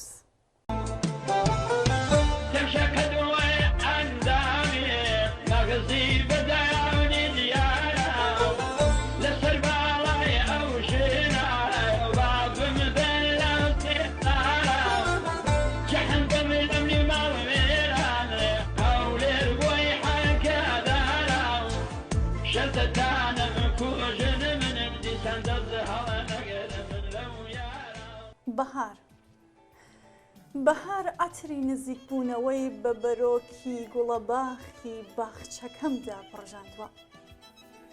نۆکی پەنجەی ئەرخەیانی تەزۆی ترسی خونچەکانی تاراندووە. لە ناخەوە بە فرمێسکی ڕنەوەی بەفر و نێوچاوانی گرژی زستان پێدەکەنێ. تو هم گلی هم ریحانی تو هم دردی هم درمانی تو هم دردی. ئەمساڵ سەرڕای هەموو ئەو کۆسپانە ڕێڕۆسمەکانی نەورۆز لە کوردستانی شۆڕشێر هەر بۆن و بەرامەی شۆڕشی ژینای پێوە بوو. نەورۆز نۆجەژنی گیانبەختکردوانی شۆڕشی ژن ژیان ئازادیە. لەم ڕۆژەدا خەڵکی خەباتکار و خۆڕاگەر سەردانی ماڵی گیانبەختکردوانی شۆڕشی ژینا دەکەن. دەستەگوڵ لەسەر مزاریان دادەنێن و نەفرەت لە ڕژیمێک دەکەن کە گوڵی ژیانی ڕۆڵەکانیانی پەڕپەڕ کرد. جەماوەری خەڵکی کوردستان سرەڕای هەژاری و دەستەنگی سرەڕای خەمی لە دەستانی ئازیزانیان لە ماوەی ڕابردوو بە کوێرایی چاوی دوژمن کە چاویان بە شادی خەڵکەڵنایە بە ئاڵای سوور و گوڵی سوور بەرەو پێری بەڕێوەبردنی ڕەسمەکانی کۆتایی ساڵەوە چوون. ئەزمون نیشانی داوە کە ئەگەرچی کردەوەی سەرکوتگەرانی ڕژیم لەم بوارەدا بربەست گەلێکی بۆ بەڕێوەبردنی ڕۆڕەسمە نەورۆزیەکان لە کوردستان پێکێناوە، بەڵام ناتوانێت لە بەڕێوەچوونیان ڕێگری بکات و خەڵک لەم بوارەدا ئەزمموی زۆریان بەدەستێناوە و بە شێوازی جۆراجۆر و لە شوێنی و کاتی گونجاودا لەم جۆرە هەوڵانەی ڕژیم تێپەڕدەبن. کۆماری ئیسلامی لە بەرەنگاربوونەوە لەگەڵ شادی و خۆشی و گڕوتینی ژیانی خەڵک سەری وە بەردکەوتووە و هەوڵەکانی لەم بوارەدا بێیاکامە. جژنەکانی نۆڕۆزی ئەمساڵیش وەک ساڵانی پێشوو کۆسپ و دژایەتیەکانی ڕژیم تێدەپەڕێن و دەبنە دیمەنێکی دیکەی شۆڕشی ژینا و مژدەی بەهاری ژیان ئەدەن لە بەرامبەر ڕژیمی ئیسلامیدا. ئاڕۆژی ساڵی تازەیە نەورۆزە هاتەوە، جێژنێکی کۆنی کووردا بەخۆشی و بەهاتەوە.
Ah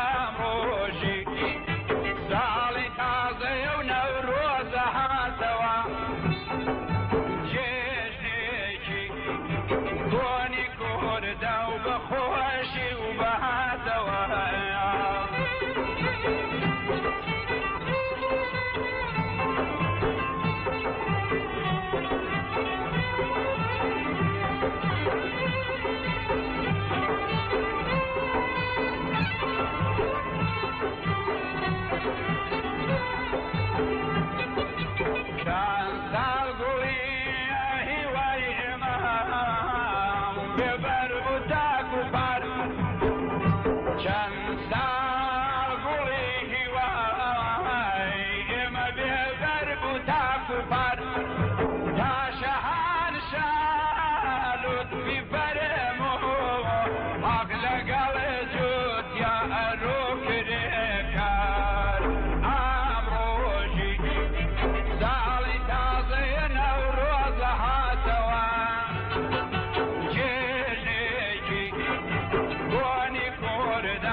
لەبەر لێزمەی باران و لەبەر کڕێوە و باڕن یان لەبەر هەتاوێکی گەش ماڵ بە کۆڵەوە و لەسەر ڕێگای ئاوارەیی یان لە پەنا کوانووی ماڵی خۆ بە دڵی خۆش یان بە خەمباری سەرفەراز و شایی بەخۆ یان زامار و تێکشکا و هەزاران نەورۆزی بەڕێ کردووە ئەم وڵاتە هەزاران نەورۆزی پڕ لە خۆزگە و بریا هەزاران نەورۆزی پڕ لە هیوا و تەکان و هەنگاو ئێستا لێرین بەڕێوە بەرەو داهاتوو داهاتووی ڕزگاری لە دەوری ئاگری نەورۆز کۆ دەبینەوە ڕۆژێک دێ بە شادی کۆ دەبینەوە بیری ئەو ڕۆژانە دەکەینەوە کە زامار و پەرێشان بەو ڕێداهاتین ماڵمان سوتا و خەرمان و مەزارم ئەزرامان سوتا و شار و گوندەکانمان سوتا و لە سەنگەردا بەزەییمان لە بەردیت و لە کەسی دیکەمان نەدی بیری ئەو ڕۆژانە دەکەینەوە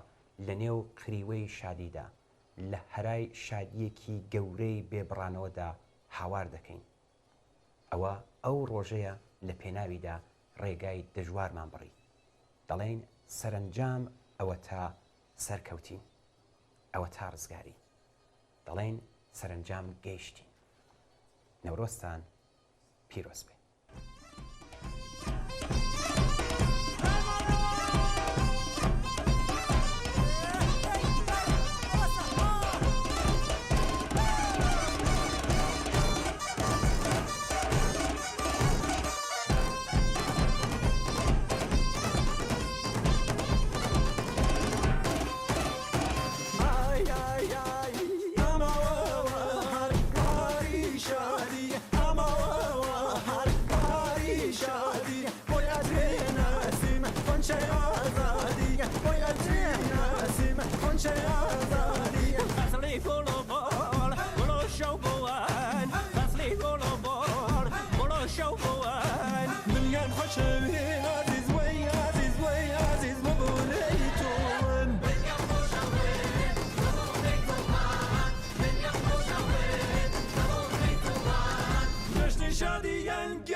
لە ڕۆژەکانی نەورۆزی ئەم ساڵیش بە هەزاران زیندانی سیاسی لە زیندانەکان و لە ئەشکەنجەکانی دوور و نزیک لە بنەماڵەکانیان لە بارودۆخێکی زۆر نامرۆڤانەدا بەسەر دەبن.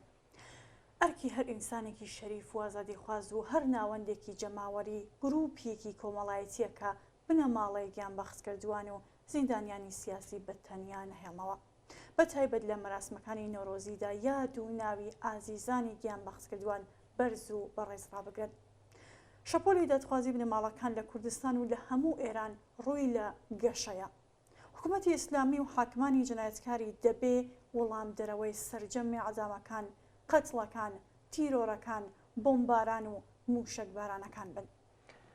بەڵێ لە هەموو شار و ئاواییەک چاوان پێویستە ناوی هەموو گیان بەختکردوانی سیاسی بێنە و عەکسەکانیان بە دیواری شار و ئاواییەکانەوە بە ناوەندەکانی یادکردنەوە بە دەواازەی ئارامستانەکانەوە لەگەڵ گوڵی سوور و ئاڵای سوور ببیندرێت و بیندراویشە.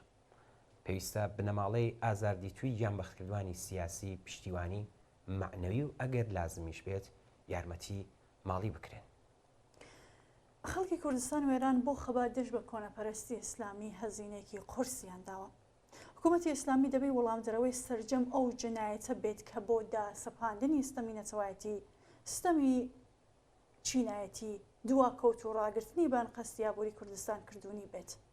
خەڵکی ستەمدیتوی ئێران کە لە یەکسەدەی ڕابردوودا لەگەڵ ئیستبدادی سەڵتەنەتی و کۆنەپەرستی مەسەوی دەستەوە یەخەبووە، حکوومەتی جنایەتکاری ئیسلامی بە شوێن قەتڵی حکوومەتی ژینا ئەمینیدا زیاتر لە 600 کەسی لە زیندانەکان و لەسەر شەقامەکان کوشتووە تا بڵێسەکانی شۆڕشێک کە بە کوژرانی ژینای لاو داگیرسا بوو کە بکاتەوە.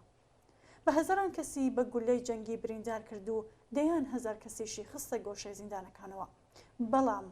بەڵام نەیتوانی و ناتوانێ بەر بە هاتنی بەهار بگرێت. خەڵکی شۆڕژگەری کوردستان بە هاوپشتیکردنی بنەماڵی گیان بەختکردووان و زیندانیانی سیاسی لەگەڵ ئەوان نۆرۆز جێژن دەگرن تا سەرکەوتن بەسەر تاریکیدا وێنا بکەن، تا نیشان بدەن ئەم خەڵکە چۆک دانادات. هیوای بەداهاتوویە و ئەمڕۆ ئەم هیوایە لە ڕێوڕسمەکانی جەژنی نۆرۆز دووپات دەکرێتەوە.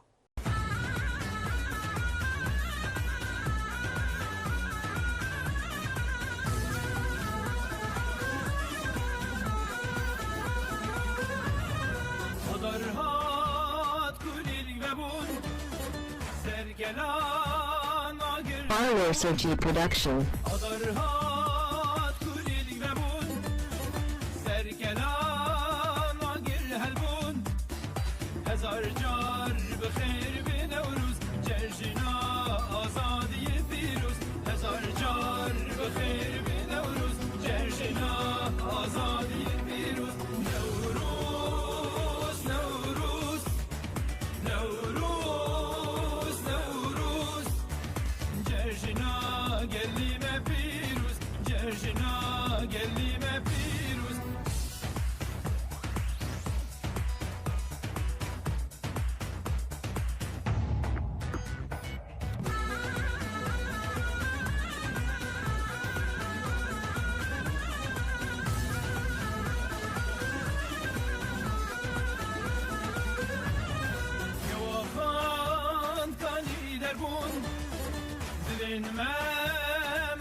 RSG Production.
جرجنا قلي ما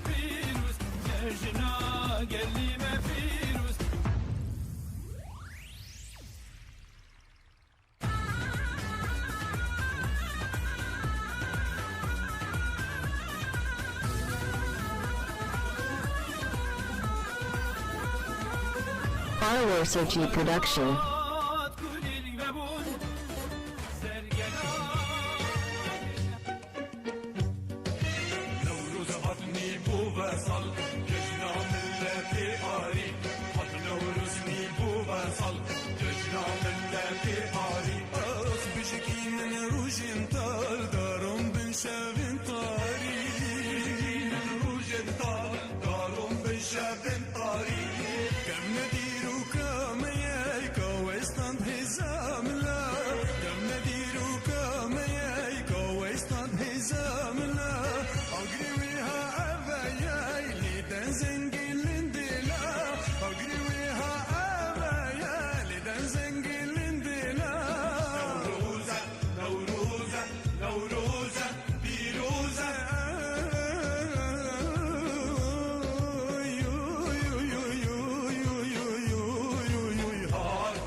Follower Sochi Production.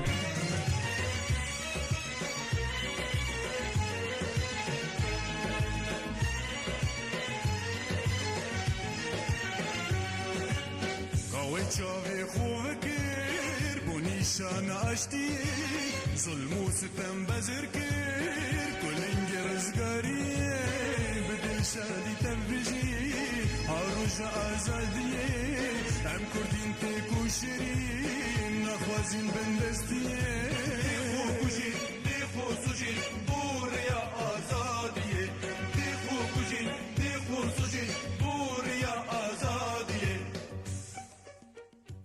ئەمیر لەم بەشە لە بەرنامەکەمان با پێکەوە بچینە سوراغی هەندێک لە شارانی کوردستان بزانین ئەوان چۆن وەسفی نەورۆز دەکەن. یەکەم جار ئەچینە لای عەبدوڵڵا پەشەو.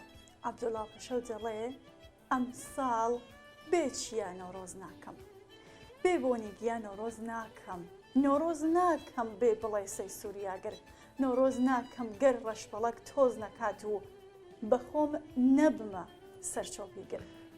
بەڵێ مامۆستا هێمنیش لە شعرێکی بە ناوی سازی ناساز دەڵێ بولبولی باڵشکاوی وەختی گوڵم هەر شەپۆلان دەدا دڵی لە کۆڵم کوردی بەندی بەیانی نەورۆزم گڕی گرتووە دەرونی پڕسۆزم مۆغی بێ ئاگری شەوی یەڵدام چاوەڕێی چارەنووسی ناپەیدام کەوی بێدەنگی نەوبەهارانم گوڵی بێڕەنگی چاو لە بارانم کونجی جێژوانی چۆڵ و خامۆشم سێبەری نازەنینی ڕەشپۆشم دەستی بەربووی کچی گەڕی شاییم هەستی خنکاوی لاوی سەوداییم کێلی گۆڕی شەهیدی گومناوم تاکەداری کڕوزی بێئاوم دەفتەری شعری شاعری ڕوتم شەمی سەرگۆڕ و داری تابوتم کونی گیراوی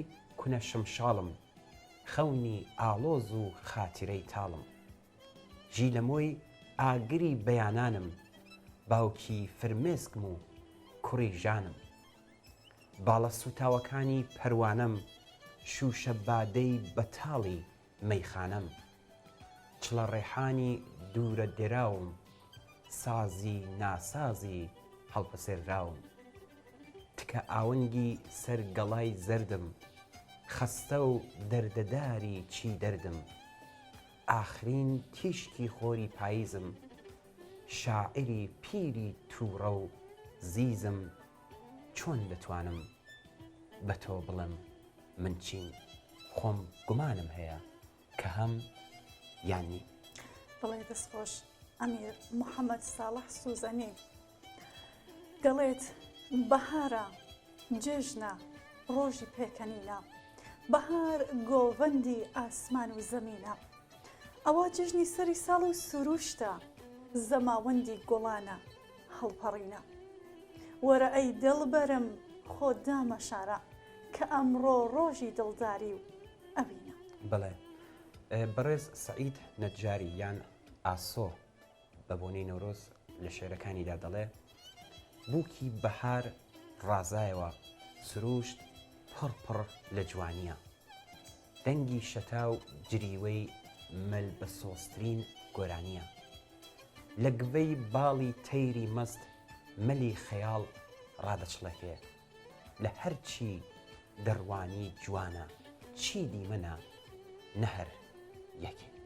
ئەمین گەردیگلانیش دەڵێ بە زەبری مشتی تیشکی خۆر شکا پشتی ڕن و ئەمڕۆ شنەی بە دایە ڕنی کفنی سڕی داران بەفوو ئەمڕۆ چلوورە و بەستەڵەک پاکی بەجارێ تەفروت و نابوون ئەتر دێڕژێ لە ئاسمان و نەما باوی کۆل و ئەمڕۆ.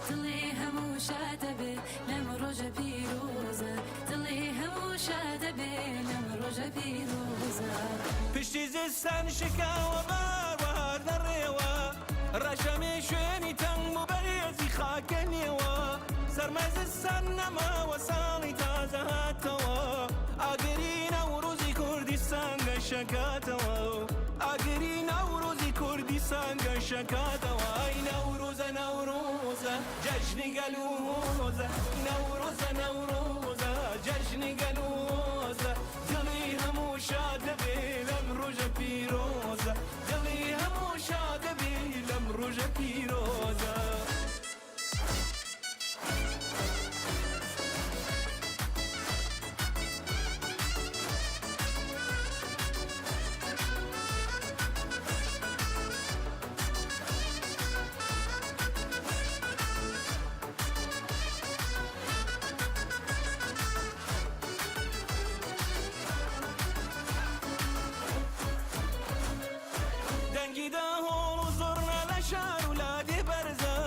گەلی کوردوان پێکەوە دوژمن کەوتووەتە لەرزە کیژ و کورد دەست لە نەدەست بە شایی و شایانە کردویانە بەمەش لەمویم کوردستانە و کردویانە بەمەش لەمویم کوردستانە ئەی نەوڕۆزە نەوڕۆزە جەژنی گەلووزە نەوڕۆزە نەوڕۆزە جەژنی گەلووزە دڵی هەموو شادە بێ لەم ڕۆژە پیرۆزە دڵی هەموو شادە بێ لەم ڕۆژە پیرۆزە.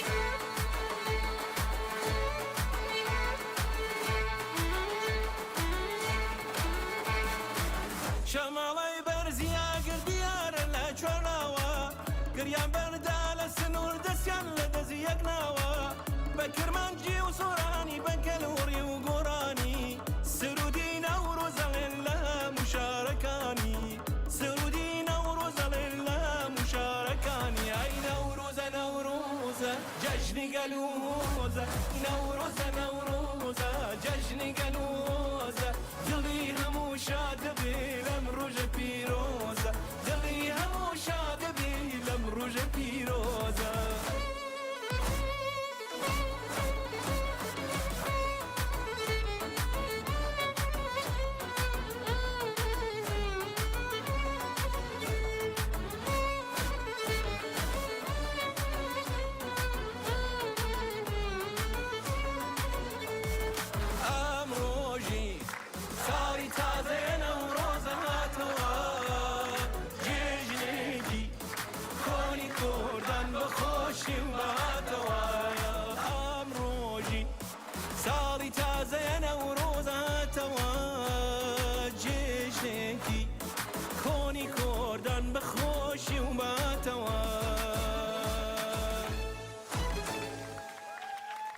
نەورۆز وەکو جەژنی نوێبوونەوە و ئازادی لە شعرەکانی شاعراندا جێی بایەخ و تێڕامان بووە. زۆرێک لە شاعران وەکو دیوێکی جوانی و دەریچەیەکی ئازادی و هێمای ڕزگاری نەورۆزیان لەنێو شعرەکانیاندا بەکارهێناوە. هێمن موکریانی لە شعرێکیدا بە ناوی نەورۆزی ڕزگاری لە باسی نەورۆزدا دەڵێت: بەهارە جەژنی نەورۆزە، بەدڵ لێتان دەکەم لەو ڕۆژەدا من جەژنە پیرۆزە. بە سۆزەی بای بەیان لێوی کراوە غونچەی خەندان، لەسەر چڵ بولبولی شەیدا لە خۆشی گوڵ دەڵێ بەندان.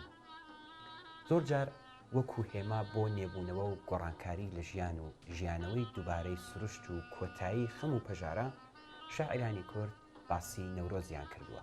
بەڵێ ئەمیر هەنالی لە پێشوازی نەورۆزدا دەڵێ: تەشریفی نەوبەهارە کە عالەم دەکانوێ، دڵ چونکە میسلی خونچەیە بۆیە دەپشکوێ. هەروەها مۆلەوی دەڵێت: ئاماوە وەهار وەهاری شادی، بۆی ئەتری نەسیم خونچەی ئازادی. خێڵخانەی خەفەت باربەنیش کردن، مەینەت ڕۆنیان وەماوەی مەردن. بەڵێ هەندێک جاریش چاوان وەکو سمبولی عەشق و ڕۆژی ئەڤینی وەسفی نەورۆز کراوە. بە جوانی نەورۆز وەکو وێنەی مەجازی و لە نێو ڕەوانبێژی تێکستە ئەدەبیەکاندا جێی بۆتەوە. بۆ نمونە وەفایی لە باسی نەورۆزدا دەڵێ: نەسیمی بای نەورۆزی شەمیمی ئەبهەری هێنا، موریدی عاشقان دیسان پەیامی دولبەری هێنا. نەوید ئەی عاشقانی دڵگار یار هاتە سەرخەندا، سەڵا ئەی بولبولان دیسان درختی گوڵبەری هێنا. هەروەها حەریقی شاعر دەڵێت: ئەڵێن وا جەژنی نەورۆزە، دڵم پڕ ئاتەش و سۆزە، وەرە بۆ جەژنە پیرۆزە بدەم ڕۆحم لە بەرماوم. وەرە سەرچاوی چاوم دەڵێی دەریای عەمانە، تەماشای ئەشکی گوڵنارم لە سایەی چاوی خێناوە. ئەمیر نەورۆز وەک هێمایکی سمبۆلی بۆ ڕزگاربوون لە چۆسانەوە و لە نێوچوونی زۆڵم و ستەم و ڕۆژی ئازادی جێگەی لە نێو دەقی شعری شاعرانی کورددا دیارە و دەیان تێکست و دەقی ئەدەبی بۆ ئاراستەی نووسراون. دیارترین نمونە هۆنراوەی نەورۆزی پیرەمەردی شاعرە کە دەڵێت: ئەم ڕۆژی ساڵی تازەیە نەورۆزە هاتەوە، جەژنێکی کۆنی کوردە بەخۆشی و بەهاتەوە. ئەو ڕەنگە سوورە بوو کە ئاسۆی بڵێندی کورد، مژدەی بەیانی بۆ گەلی دوور و نزیک ئەبرد.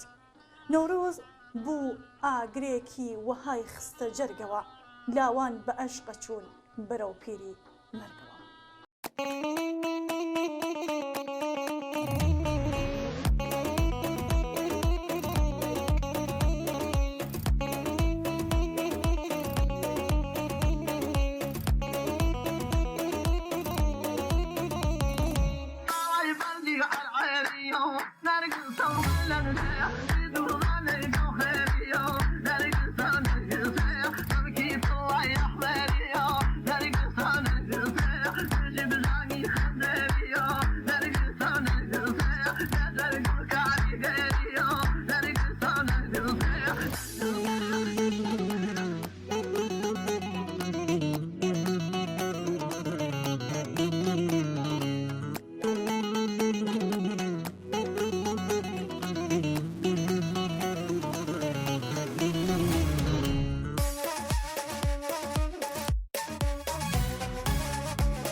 مهرداد خاندل.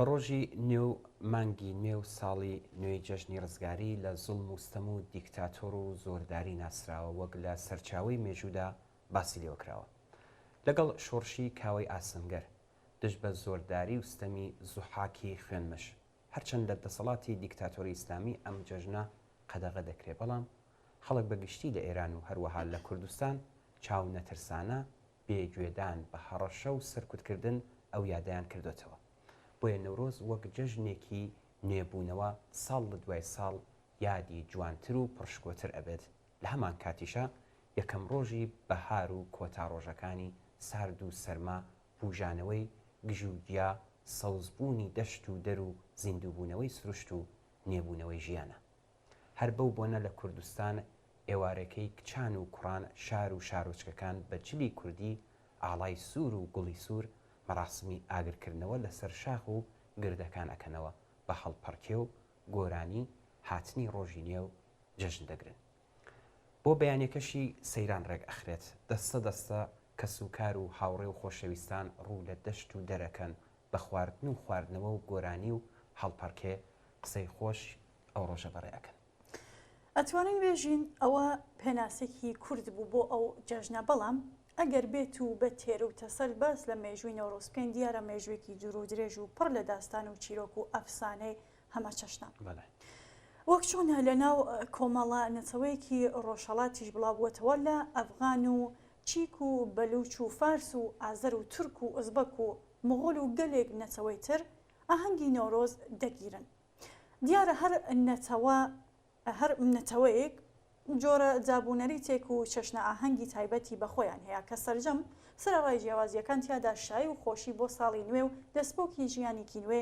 بەدی دەکرێت بە ئێمە ئەڵێ بەڕاستی گەلانی نەتەوە جیاوازەکان حەز بە شایی و خۆشی دەکەن حەز بە سڵح و ئارامش دەکەن حەز بە ژیان دەکەن و هەموو ساڵێک ئەم حەز و ئاواتە دووپات ئەکەنەوە لێرەوە پیرۆزبای ئەم جەژنە لە هەموو خەڵکی ئێران بە فارس و عەرەب و بەلوچ و ئازەری و تورکمان دەکەین جەژنتان پیرۆز دەست لە ناو دەستی یەک بەرەو ئاسۆی سەرکەوتن و ڕزگاری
پشت موقوزه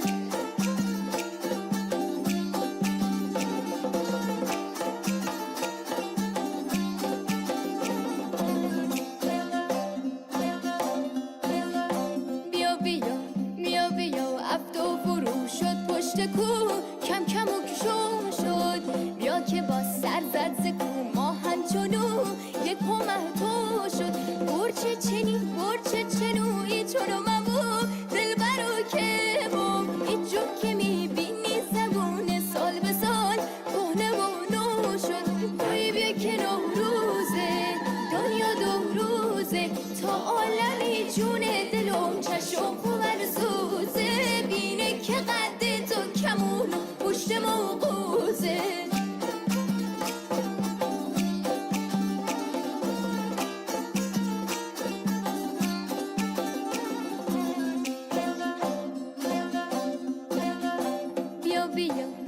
بیا با هم بریم بنده دره یا چاره بالا مگو سبا دیر سبا برخ بیا تا بریم حالا در آن در دور از همه بی همه خرم و خندان دور از شر و شور و شر با شرشره تو کنم لالا توی بیا که نوروزه دنیا دو روزه تا عالمی جون دلم چشم سوزه بینه که قد تو کمون پشت موقوزه تا عالمی جون دلم چشم سوزه بینه که قد تو کمون پشت موقوزه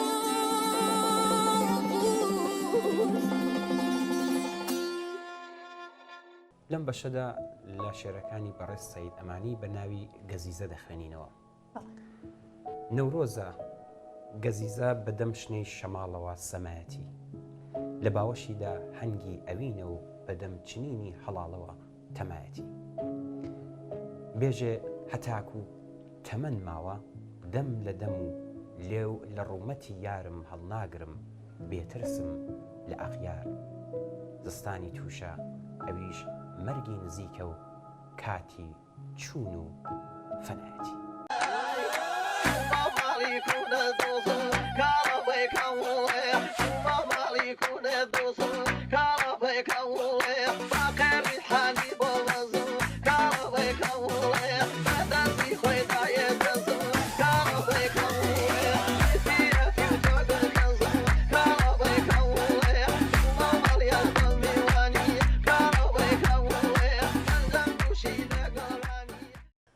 نۆرۆز هاوتای ژیانە و ڕۆژی نوێیە لەگەڵ هاتنی ئەم ڕۆژە و دەستپێکی وەرزی بەهار بەفری چیا و پێدەشتان دەچێتەوە خونچە دەپشکوێ دیمەنی سروشت دەڕازێتەوە و هیوا لە دڵی مرۆڤەکانیشدا گەشە دەکات بە هاتنی نۆرۆز پێویستە ئێمەش بە چاولێکەری لە سروشت خەم و خەفەت و ناخۆشیەکانی ساڵی پارمان بسڕینەوە و بەرگی کسک و سووری شادی و خۆشی بە بەریاندا بکەین و بۆ گەیشتن بە جاهاتوێکی ڕووناک گەشت بین.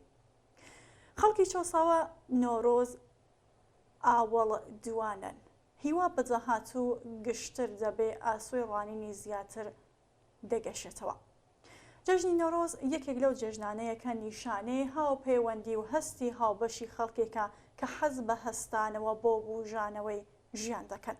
نۆرۆز لەگەڵ هاتنی کۆمەڵێک هەستی جوان زیندوو دەکاتەوە و کەشی پەیوەندیەکان لە نێوان خەڵکدا دەگۆڕێ. مرۆڤەکان لەم ڕۆژەدا هەست دەکەن کە دەبێ ئاڵ و گۆڕ و نوێبوونەوەیەک لە ژیانیاندا هەبێت. بەڵێ ئێمە هەمومان دەبێ هەوڵ بدەین کە لە نەورۆزدا بەرەو ژیانێکی نوێ هەنگاو هەڵێنین و بە هەموو توانامانەوە ناحەزان و دژمنانی ڕووناکی لە ژیان پەراوێسخین و دەنگ هەڵبڕین کە چۆن سەرما و تاریکی و سەخڵەتی زستان کۆتایی هات. هەروەش سەختی و سەخڵەتی ژیانی ئێمەش کۆتایی دێ ئەو کات کە هێزمان سەریەک خەین و دەست لە نێو دەست ژن و پیا و پیر و جوان هێزمان بکەین بەیەک ئەو کات ئاهەنگی سەرکەوتن دەجێڕین.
جشنی کوردستان جشنی نەورۆزە بە تیشکی ئاگر ئەنووسم جەژنە پیرۆزە جشنی کوردستان جشنی نەورۆزە بە تیشکی ئاگر ئەنووسم جەژنە پیرۆزە.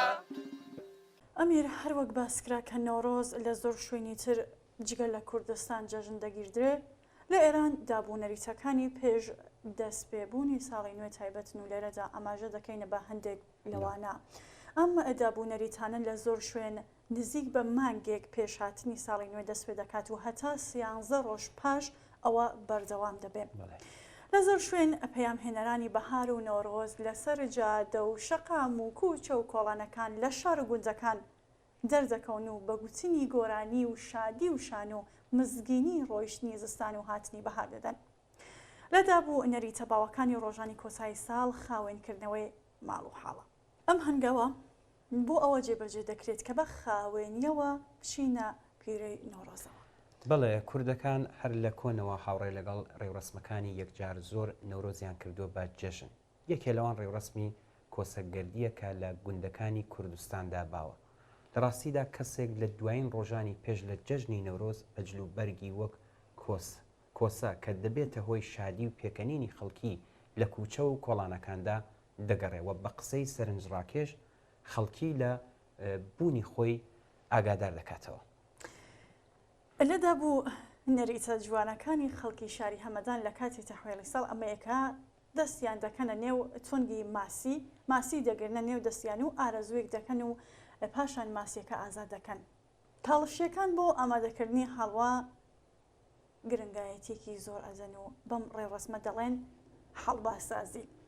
کچانی گەنج و خاتونانی نێو ماڵ بۆ پەڕی سەلیقەوە هۆڵ ئەدەن ئەم خواردەمەنیە تایبەت بە جەژنی نۆڕۆز بە بۆن و بەرامەی خۆش ئامادە بکەن. بەڵێ خەڵکی بوشهریش جگەل لە سفرەی حوتسین سفرەیەکی حوتمیمیشیان هەیە کە بریتە لە ماسی، مەیگو، میوە، مامر، مورەبە، ماست و مەشکەفی. لە قوچاندا باوەکە 17 ڕۆژ بەر لە دەستپێکردنی جەژن دەڕۆنە دەشت و دەر و بەردێک لە شوێنێکدا دەنێن. یەک دوو حوتە دواتر دەگەڕێنەوە بۆ شوێنی بەردەکە. ئەگەر لە ژێر بەردەکەدا گیاوگژ ڕوابێت ئەمە بە باش و نیشانەی خێر و بەرەکەت دەزانن. ئەمیر جابوو نەریتە کەناراویەکان و ئاهەنگی نۆڕۆز لە پارێزگای ئازەربایجانی ڕۆژاوە کە شوێنی کۆبوونەوەی ئەتن و هۆزە جۆراوجۆرەکانی ئێرانە خاوەنی تایبەتمەندی سەرنجڕاکێشن. لەم پارێزگایە لە ناوەڕاستی مانگی ڕەشەمەدا تەپ و تۆزی ماڵان بە جابوونەرێتێکی تایبەت دەسڕنەوە و لە ئەنجامدا هەموو لایەک بۆن و بەرامە و شکل و شێوەیەکی تازە و نوێ بەخۆیەوە دەگیرێت. لە شەوی سەری ساڵ کوردەکانی باشووری پارێزگای ئازەربایجانی ڕۆژاوە ئاور هەڵ دەکەن. لەم پارێزگایەدا پاش سەری ساڵ و دەسمۆچان و پیرۆزبای گوتن گەورەکان جێژنانە دەدەن بە منداڵەکان و دواتریش هاتوچوو و سەردانی ماڵی یەکتر دەکەن. وا باوە کە سەرەتا بچووکەکان دەشنە سەردانی ماڵی گەورەکان و پاش ئەوە هەموو پێکەوە دەشنە ماڵی ئەو کەسانەی وا لە ساڵی ڕابردوو کەسێکیان لێ مردووە وەک دەڵێن قەرە بایرەمیانە. چلچرا روشن کنین بالا ای دو بهاره چلچرا روشن کنین بالا ای دو بهاره ساز دو هل بزن بکو بالا دل بی قراره ساز دو هل بزن بکو بالا دل بی قراره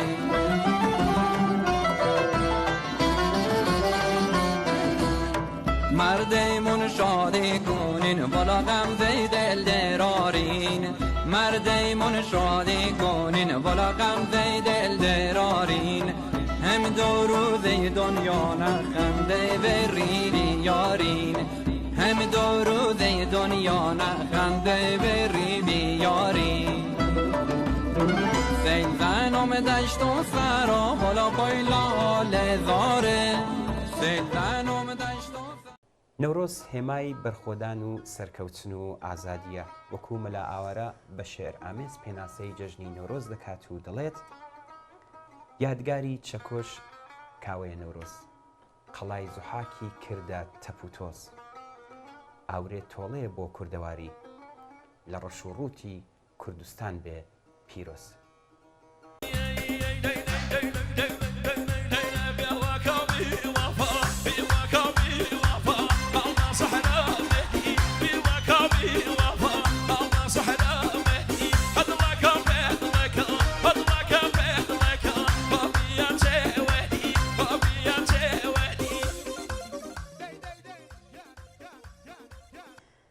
ساڵێکی تر بە هەموو تاڵی و شرینیەکانیەوە بە چاک و بەخراپ کۆتایی پێهات. بەڵام ساڵێکی نوێمان لە پێشە. بەم هیوایە کە ئەزمموی زۆرترمان لە ساڵی ڕابردوو کەڵەکە کردبێ و ئەم ئەزممونانە بکەین بە پرد بۆ ئەوەی بەرەو پێش بڕۆین. بەڵێ ئاواتەکانمان زۆرن. بەدی هاتنی ئاواتەکانمان کە بریتە لە ئازادی و بەختەوەری ئینسان ممکنە، بەڵام هێزی دابینکردنی دەوێ. ئەم هێزش لای خۆمانە، لای هەموو ئەو کەسانەیە کە حاضر نین ملکەچی چارەنووسێکی ڕەشبن کە دەسەڵاتی کۆماری ئیسلامی دایسەپاندووە. ئەم هێزش لە ئاواتی هاوبەش و کاری هاوبەش واتە لە ڕێکخراوبوون و یەکگرتووی خۆماندایە.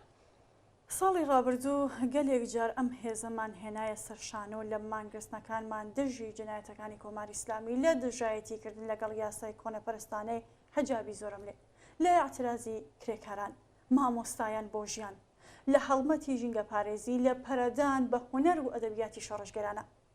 ئەم هێزە ئاعترازیە دەبێت لەگەڵ یەک ببەسرێتەوە و پێکەوە هەنگاو بنێ. ساڵی داهاتوو بکەین بە ساڵی بەهێزکردنی خۆمان تا ڕێگا زۆرتر خۆش بکەین بۆ گەیشتن بە ئاواتەکانمان. بۆیە ئەم ساڵی نوێیەتان پیرۆز و بە هیوای هەنگاوی زۆرتر و گەورەتر. بەڵێ جێگای خۆیەتی چاوان لێرەوە جارێکی تر ماندوونەبوون و دەستخۆشی بکەین لە هەموو خەڵکی کوردستان.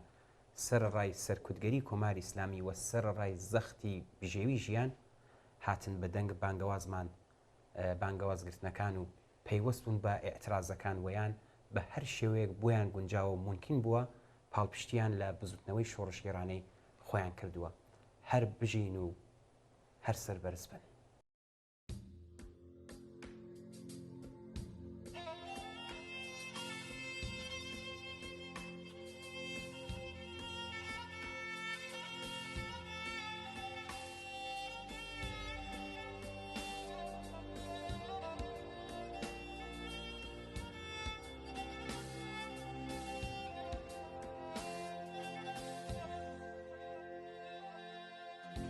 کچێکم شەهیدە بێ و وەرخاسێکم ئەدەن لەدار، کە کچێکم شەهیدە بێ و وەرخاسێکم ئەدەن لەدار، هەزاران کۆستی ڕابردوش لە ناخما دێنەوە هاوار،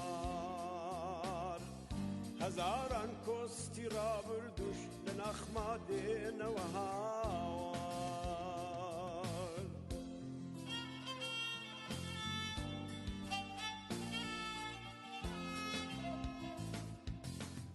ئیتر بە سەقز و مۆم و بە شۆڕش و بە ئازادی ئەڵێ ژینا، ئەو ئەکەینە بەڵێ سەیدڵ لە سرود و هەڵپەڕینا، نابێ دوژمن سەری بەرزی کچانی کورد ببینێ لە قژڕنینا، چونکە ئیتر لێرە بە وڵات چۆکدانادەین لەناو پرسە و ماتەمینا، نابێ دوژمن سەری بەرزی کچانی کورد ببینێ لە قژڕنینا، چونکە ئیتر لێرە بە وڵات چۆکدانادەین لەناو پرسە و ماتەمینا، نابێ دوژمن سەری بەرزی کچانی کورد ببینێ لە قژڕنینا، چونکە ئیتر لێرە بە وڵات چۆکدانادەین لەناو پرسە و ماتەمینا. چاوان لەم بەشەدا لە بەرنامەکەمان بەشێک لە شێعری کچی بەیان لە نووسینی جوانەمەرگ سوارە ئێلخانی زادە بە پێشکەش بە بینەران بکەین. من ئەڵێم پەپولەیەک فڕی بە باڵی سەوز و سوورەوە، من ئەڵێم گوڵێ بەدەم شنەی شەماڵەوە بزەی بزوت، تۆ ئەڵێی چ بوو پەپولەیەک فڕی یانە سوورە گوڵ زەردە کەوتە لێوی ناسکی، من ئەڵێم هەتایە دەوری جوانیە، ئەمڕۆ گەر هەتاو کەسیرەیە نەماوە ئاگر و گڕی، مێرگی ئاسمان بە سووتمانی هەوری لۆکەیی نەزۆک پڕ لە خاڵ و قۆپەنە، جەنگەڵێک کە جێژوانی پۆلە پۆڕی باڕیا، جێگەی مۆڵی کەمتیار و گورگ و ڕێویا، شۆڕەبی کە بۆتە داری چاکی بێنەشەوشنا، زەلکە گەر تەیاری تێر و خۆشەنا خۆشەویستەکەم لە پەنجەرەی نیوەتاکی بوومە لێڵەوە چاوی من لە دیمەنی کچی بەیانیە لە حەنجەرەی زەمانەوە گوێم لە زەمزەمەی زوڵاڵی خیزە وردەکانی کانیە.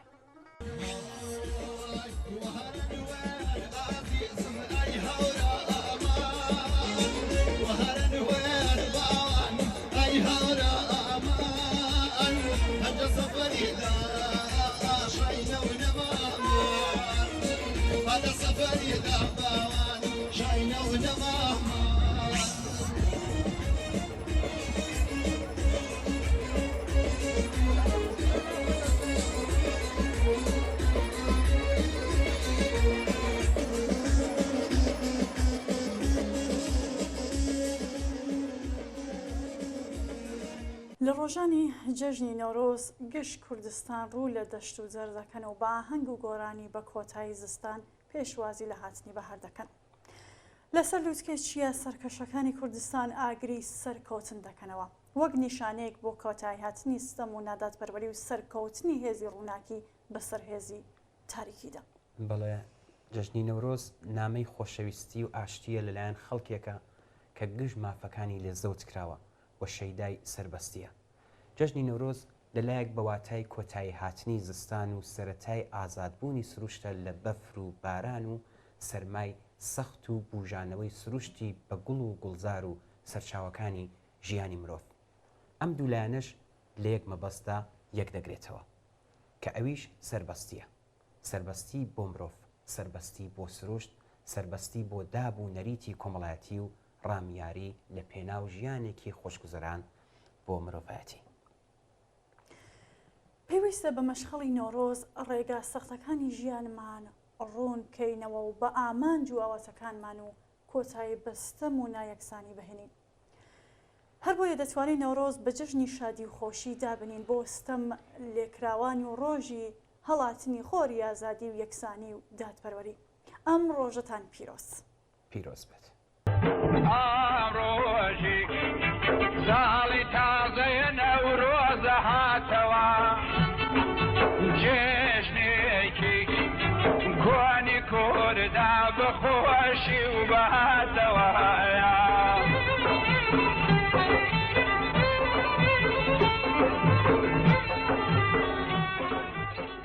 کە نەورۆز و بەهار هات من و بولبول سەر لە کوێستان دەنین لە پێدەشتی هەر شاخێک ماڵێک لە گوڵساز دەکەین. نەورۆز دەمێکە بۆتە ڕەمزی خەباتی نوێ لە جوانترین و ڕازاوەترین وەرزی ساڵ. لە دەستپێکی ئەم وەرزە نوێدا هەم ساڵ نوێ دەبێتەوە و هەم شاخوداخەکانی سروشت و سیمایەکی جوان بەخۆیان دەبەخشن. دارستانەکان جوانترین بەرگی نوێی ساڵ و سروشت لەبەر دەکەن. ئەو وریابوونەوەی سروشت پەل ڕادەکێشێت بۆ ناو باڵندە و پەلەوەرەکانیش و وەخۆ دەکەون بۆ ئەوە کە لە دەستپێکی ئەم وەرزەدا ماڵ و هێلانەیەکی نوێ لە گژ و گیا بۆ خۆیان ساز بکەن. نەورۆز و بەهار و وەرزی نوێ تەنیا بە واتای جوانی و ڕازاوی سروشت و لەبەرکردنی بەرگی ڕازاوی دارستان نییە، بەڵکو ئاوێتەیەک دەبێت لە دەنگی بەسۆز و موسیقای سروشت و جیکەجیکی باڵندە عاشقەکانی ناو سروشتیش. ئەمیر لە لایەکی دیکەوە نۆرۆز و وەرزی بەهار و سروش بە واتای سەرکەوتنی ڕووناکی و گەرما بەسەر سەرما و سۆڵەی زستان و بەفر و چقینی وەرزی تاریکی بووە. وەرزی نوێ بەهار و نۆرۆز هەمیشە وەرەی بەنەوەی نوێ بەخشیوە و گەرمبوونی هەوا و وەزینی تیشکی پڕ لە گەرمی ڕۆژ و خۆرەتا و خەبات و تێکۆشان بڵێسەی سندووە و هەنگاوی گەورەتری بۆ هەڵێنراوەتەوە. بەهار ئەو وەرزە بووە کە خۆڕاگری و وورەی بەرز بە خەڵک بەخشیوە و بووەتە هۆی ئەوەی کە ئەم خەڵکە هەز بە هەستانەوە دژ بەستەم و نابەراوری بکات و خۆی بۆ دابینکردنی هەواسەکانی دوور لە ستەم و نابەرابەری ئامادەتر بکات. نۆرۆستان پیرۆز و هەنگاونانتان بۆ بەدی هاتنی ئاواتەکانتان بەردەوام پیرۆز بێت. كنا أجر مداري خواكمي وسياسري كنا أجر مداري خواكمي وسياسري كنا أجر بميلي نخوات وانا يا كاسري كنا أجر بميلي وما وانا يا كاسري شان بسيانك ماما ورا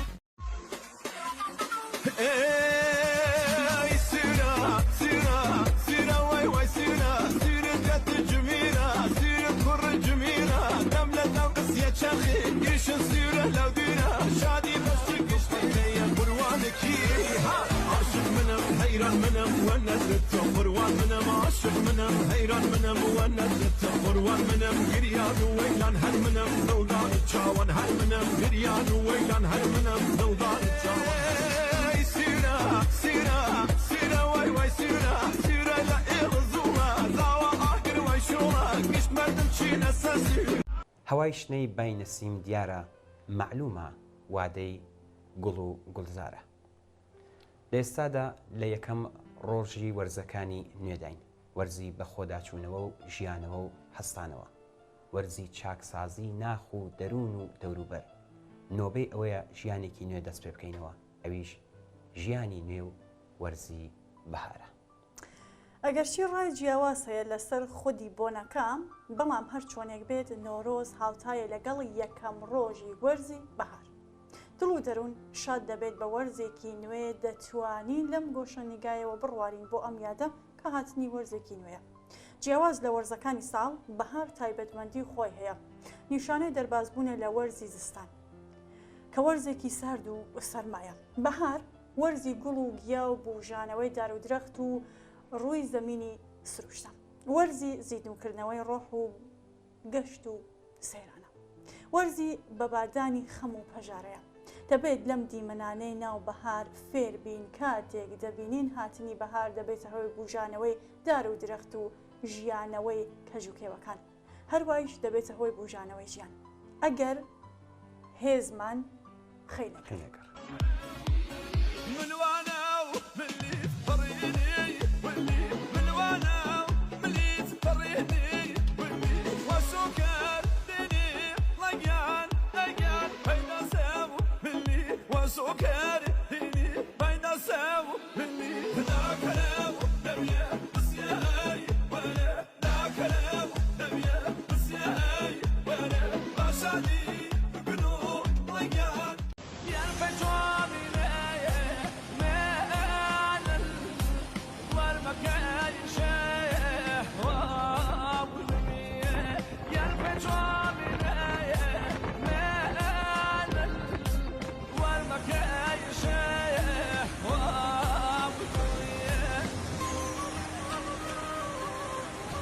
نۆرۆز و بەهار وەک جووتەی خوشکان لە شادی کڕین ئەمساڵ تێشکان.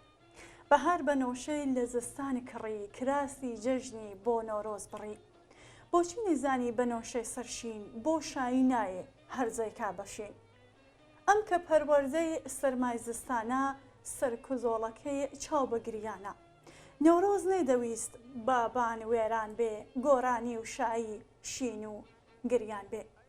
یان وا کۆسکەوتوو وا بێنەوا بێ، شانوێی هەڵپەڕکێ کۆڕی شنگا بێ. نۆرۆز دەیەویست گوڵی زەرد و سوور شادی هێنەر بێ بۆ نزیک و دوور. بەڵێم بێ منیش بۆ جەژنی ئەم ساڵ جلی سەوز و سوور بکڕم بۆ کەژاڵ. لەسەر پەلکی گوڵ شەو نەمبارێ، بۆی بهۆنمەوە ملەی مروارێ. بکەم بە بەریا بەرگی ڕەنگاوڕەنگ، بێن بۆ تەماشای لە چین و فەرەنگ. بیڕازێنمەوە وەک بووکی بەهار، وێنەی نەدی بێچاوی ڕۆژگار. بچێ بۆ شایی بە شادمانی، بە ئاوازی خۆش بڵێ گۆرانی. چ گۆرانی یەک نەغمەی ئازادی، دەنگ بداتەوە دژی بێدادی. بەهار لە زستان تۆڵە بستێنێ، پەیمانی سەهۆڵ بەستن بشکێنێ. کەژاڵ و نەورۆز بە هاریکاری، چەپکێک گوڵی سوور بکەن بە دیاری. نەورۆز حەز دەکا گوڵ بۆ بەهار بێ، کەژاڵ دەیەوێ گەلێ ڕزگار بێت. وصالي تازيا وأكرد قلوهون وصالي تازيا وأكرد قلوهون كل أرو جنجنا جنجين تابيروز كل أرو جنجنا جنجين تابيروز سجن أجموانو خاص بودنجي بسوز سجن أجموانو خاص بودنجي بسوز. هەموو ساڵێ بە بۆنێ نزیک بوونەوەی وەرزی بەهار و تێپەڕاندنی ساردی و سەرما و سۆڵی زستان خەڵک دەکەونە جوڵە و خۆشی و شادی دەربڕین. بە هاتنی بەهار و سەری ساڵ خەڵک دەکەونە جوڵە، هەر وەک چۆن هەموو بوونەوەر بە گشتی لە وەرزەدا وە جوڵە دەکەون. بەفرەکان بە شکانی سەرما دەتوێنەوە، جوڵەی ئاوی ڕووبارەکان و تەقینەوەی کانیەکان و بۆش بوونی زەوی و سەرهەڵدانی گژ و گیا لە دڵی ئارز و شکۆفەدانی دارەکان و جریوەی باڵندەکان کە سەریان وە خەبەرهاتنی بەشێک لە گیانلەبەران لە خەوی زستانی هەموو حکایەتێک لەو جوڵانەیەوە دەکەن.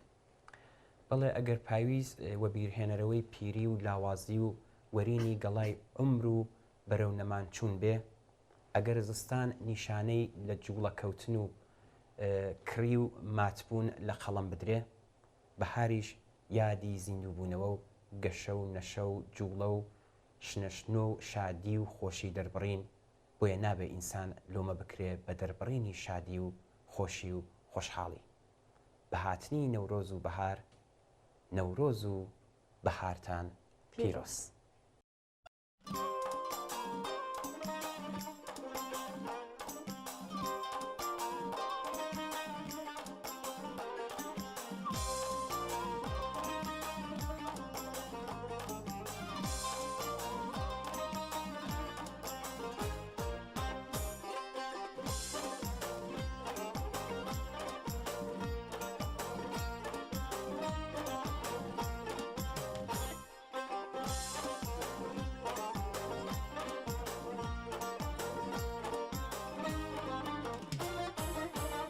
ازش نپرسیدم کی بود، نگاش به دنبال چی بود، با من عاشق ولی کن قلب و زبونش یکی بود.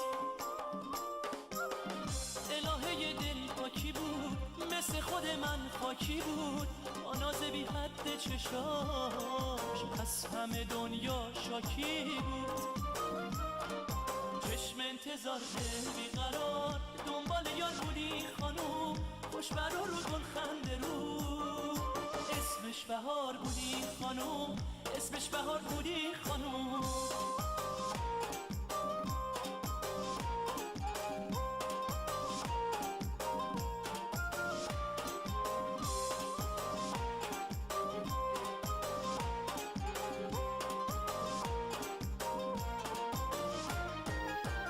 نفهمیدم کجایی بود، عاشق آشنایی بود، اسطوره زیبایی بود که دیدنش خدایی بود. دستاش به فکر یاری بود، کارش فقط دلداری بود، هواش هوای عاشقی، تراوتش بهاری بود. چشم انتظار دل بیقرار دنبال یار بودی خانوم، خوشبرا رو گل خنده رو، اسمش بهار بودی خانوم، اسمش بهار بودی خانوم.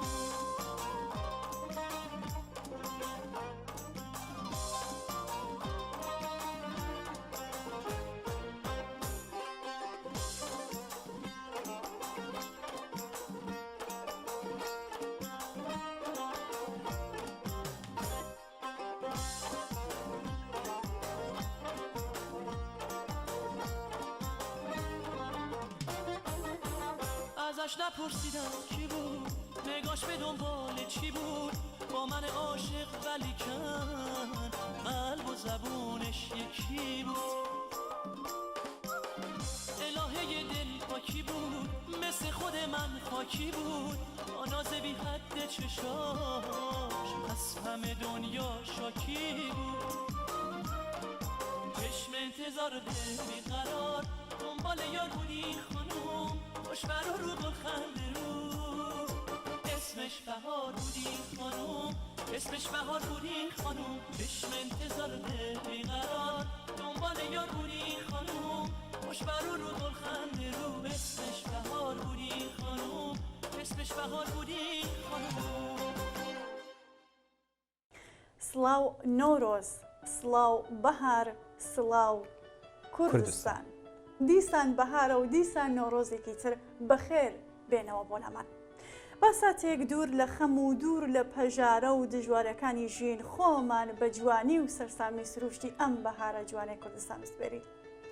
نۆرۆزە و شاخ و چوە نواڵە و لاپاڵ مێرگوزار و دەم و چۆم دەشت و بنار گوند و شار بستۆک هەموو هەر سەوز و بژوێن و گەشت دەچێ و هەتا دڵ حەزەکە خەمڵاوە نۆرۆزە و هێشتا دوندی کێوە بەرزەکان سپی دەچن لەو بەرزە هێشتا مژ و بەفر و لووتکە لێک هاڵاون و نازانی کامیان ئەوی تری لە باوەش گرتووە لە داوینی چیاکان مەخمەری هەڵاڵە و گوڵاڵە دەشتی دڵبزوێن و ئاڵ و سوور بۆ پێشوازی بەهار ڕاخستووە ئاسمان جارجار هەوردێنێ دەگرمێنێ و بە عیشکەوە فرمێسکی باران بەسەر وڵاتدا دەبارێنێ جارجار ساوە و نێوچاوان کراوە و بەڕووی گەشەوە بە تەبیعەتی سەحراوی کوردستان پێدەکەنێ جریوەی بولبول و قاسپەی کە و سۆزی گۆرانی باڵندە بە کۆمەڵ و تاکتاکەکان فەزای ئەو وڵاتە دەبوژێنەوە و پڕی دەکات لە مۆزیکی خۆشی پژێن کانیەکان تەقیونەوە ئاو هەڵدێرەکان زیندوو بوونەوە و خۆری ئاوی دەمشی و خڕ و دۆڵەکان ڕۆحی ڕێبوار و بوونەوەرەکان باوەشێن دەکات لە هەموو لاوە بەهارە بەهاری خەمڵاوی کوردستان و نەورۆزی ئاشنای هەموو دڵێکی کەیلی ئەوین خۆشەویستی و جوانی کۆمەڵانی خەڵکی کوردستان دایکان باوکان خوشکان برایان دڵتان گەش ژینتان دوور لە خەم و نەورۆزتان پیرۆز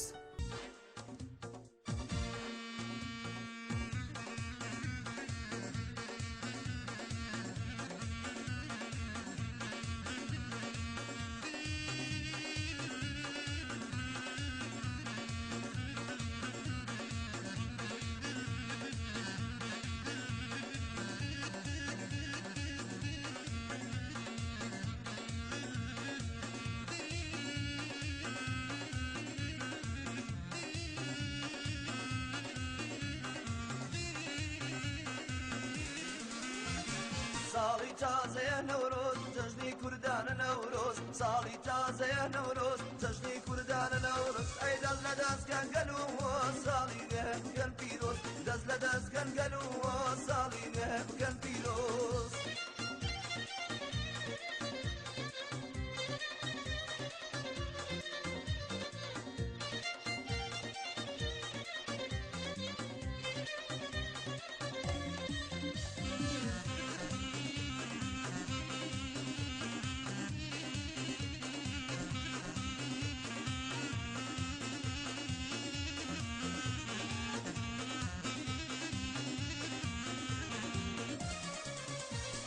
شادیا لە چوارلاوە ئەگری نەورۆز گراوە کامشلی تامابات بە دیار بەکر و قڵاوە شانازی دەکەم بەخۆم گەلی کوردم نەسراوە سوور و سپی و سەوز و زەر ئاڵامە وەڵکراوە لە چاوی دوژمنانم و کوچ خڵێ ڕواوە لە چاوی دوژمنانم و کوچ خڵێ ڕواوە ساڵی تازەیە نەورۆز جەژنی کوردانە نەورۆز ساڵی تازەیە نەورۆز جەژنی کوردانە نەورۆز ئەی دەست لە دەستکەن گەل و ساڵی بکەن پیرۆز دەست لە دەستکەن گەل و ساڵی بکەن پیرۆز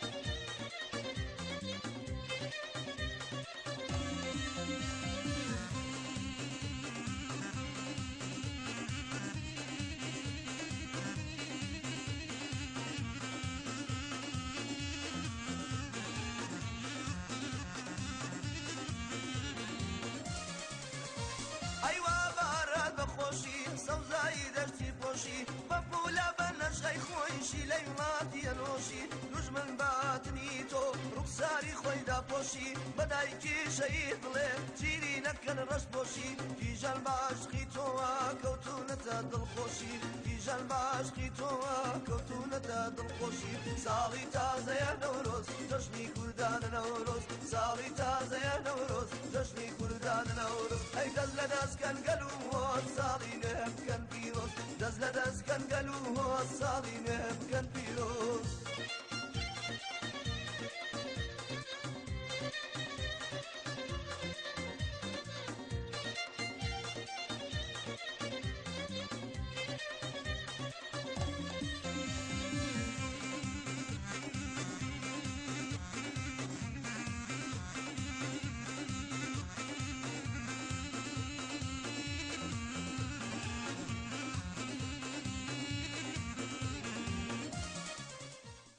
لەگەڵ کاروانی ئازادیگەلان کوردستان هاوبەش بووە بەبێ پشودان وێڵ و سەرگەرزان لەو بیابانە ڕەنجی کێشاوە لەم ڕێگەڵبانە هەرگیز ناوەستێ قەد نەوەستاوە هەر بۆ پێشەوە هەنگاوی ناوە کوردیش هەروەکو گەلانی جیهان بۆ ئازادی خۆی هاتوۆتە مەیدان لە زۆر مەڵبەند و لە ڕێ گوزارە چەندان سەرداری کردان بەدارە بەڵێ هەزاران ڕۆڵەی دلێری پیر و جوانی وەک بەچەشێری قەڵاچۆ کران یان لە زیندانە مردن و بێبەش بوون لە ژیانە هەزاران ماڵیان لێوێران کردن ماڵ و سامانیان بە تاڵان بردن لەگەڵ ئەم هەموو ئێش و ئازارە سووتان و خنکان بەندی و قەنارە دەم بەدەم خۆشتر هەنگاو هەڵدەگرن ناوەستن ڕێگای دوور و سەخت دەبڕن بۆ ئەوە ڕۆژێک بگەن بە شادی بچێژن تام و چێژی ئازادی ئەگەر هەروەها بڕۆن نەسرەوەن دەگەن بە ئامانج هەرسەر دەکەون برا نەوەستێ دڵت نەلەرزێ تاکو و دەگەیتە سەر لوتکەی بەرزی ئازادی بەڕەنج بە تێکۆشانە بەرهەمی هەوک و خوێن و ئێسقانە گەر نەمری لە ڕێی ئازادی گەلێت لە دەستت دەڕوا دەرفەت و هەلت گەلێک ژێردەست بێ دوور لە ژیانە بەشی ئەو گەلە مەرگ و نەمانە تام و چێژی ژیان بە ئازادیە گشت بەختەوەری خۆشی شادیە لەم کاروانەی کوردستان ناوێستێتەوە تا سەربەست نەبێ ناگەڕێتەوە.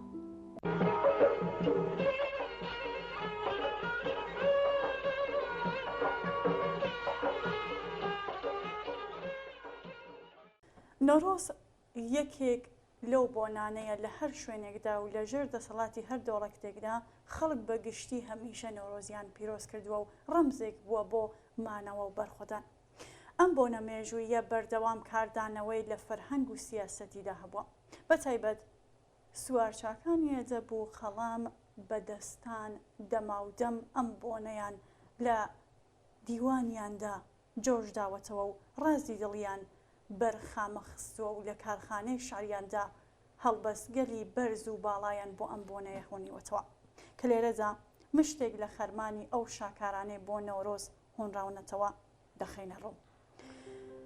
بەڵێ پیرەمێرد دەڵێ مژدە بێ ساڵگەڕایەوە ئاگری نەورۆز کرایەوە بەفری زستان توایەوە گژ و گیا و گوڵ ژیایەوە گوڵ لە باخە خۆی دەنوێنێ بولبول بەڕوویدا دەخوێنێ هەور مرواری ئەپژێنێ شەماڵ زیندەگانی دێنێ.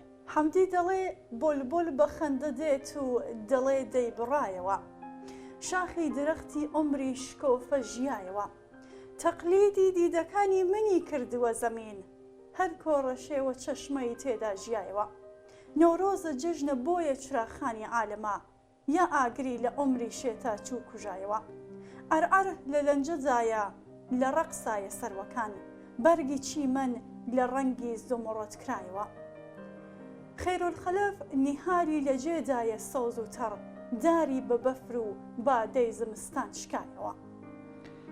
وەفایی دەڵێ نەسیمی بای نەورۆزی شەمیمی ئەبهەری هێنا موریدی عاشقان دیسان پەیامی دولبەری هێنا نەوید ئەی عاشقانی دڵگار یار هاتە سەرخەندە سەڵا ئەی بولبولان دیسان درەختی گوڵبەری هێنا. زاری دەڵێ سەبا هەستە لە خەو نۆرۆز وا هات بڵێ با لەشکەری زستان بڕوات بەسەر جۆر و جەفای بەهمەن و دەی لە دڵ سەبر و لە چەند خۆگیان دەرهات بەسەرمانە کڕیوەی بەفر تاکەی بدات و دا بپۆشێ شار و دێهات هەتاکەی تەمبەری خۆشید بگرێ لە ڕووناکی بەری بن هەردوو باغات. بڵێ بێ کەسیش دەڵێ ساقی بەهارە ساقی بڕوانە دنیا بەهارە زەمین سەراپا گوڵ و گوڵزارە چریکەی باز و نەخمەی هۆزارە نەورۆز پەیدا بوو لە گردی یارە تێبکە لە چاوی ئەو عیشوەدارە کوا فرسەتێکی هەر وەک ئەمجارە تێبکە چ وەختی توانج و ئارە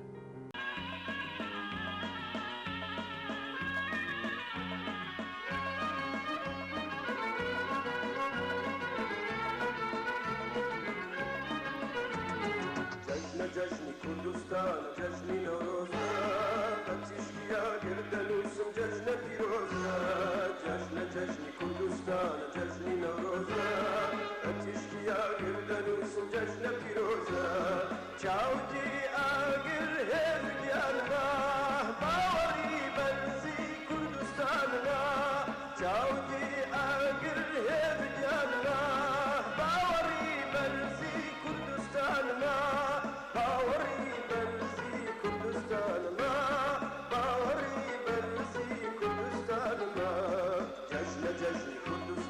جشنی نوروزا بەچیشکیا گردەنووسم جەژنە پیرۆزا جشنی کوردستان جشنی نوروزا بەچیشکیا گردەنووسم جەژنە پیرۆزا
بینەرێکی ئازیزمان بە ناوی پەخشان لە شارە خۆشەویستەکەی بانەوە نامەیەکی بۆ نردوینی و نووسیوێتی تەمەنتان هەمیشە بەهاری بێت هەمیشە بەهاری بشین ئێوە شەروە هەستانەوەی بەهار پاش خەزان و شکست و دوای تێپەڕبوونی وەرزی سەهۆڵبەندان و زریان و لافاو وانەیەکی گرنگە بۆ مرۆڤ و پێمان دەڵێت سەختی و ناڕەحەتی و نەهامەتیەکان هەر چۆن بن و هەر چەند بن کۆتاییان دێت و ئەگەر بە ئیرادەوە بەرگە بگریت و بەرەنگار ببیتەوە ئاوا هەستانەوە و سەرکەوتن چاوەڕێمان دەکات لە کاتی سەختدا دەواازەیەک بدۆزەرەوە بۆ نوێبوونەوە و دووبارە دەست پێکردنەوە هەروەک چۆن بەهار پاش ئەو هەمووە ناهەمواریەی لە وەرزی پاییز و زستاندا بەسەری دادێت نوێبوونەوە بە ژیان و سروش دەبەخشێت چونکە ئەگەر نوێبوونەوە نەبێت هەرگیز ڕەوڕەوی ژیان بەردەوام نابێت و ژیان لە وزە و جوگڵە دەکەوێت هەمیشە ئەو خەڵکەی کە بەردەوام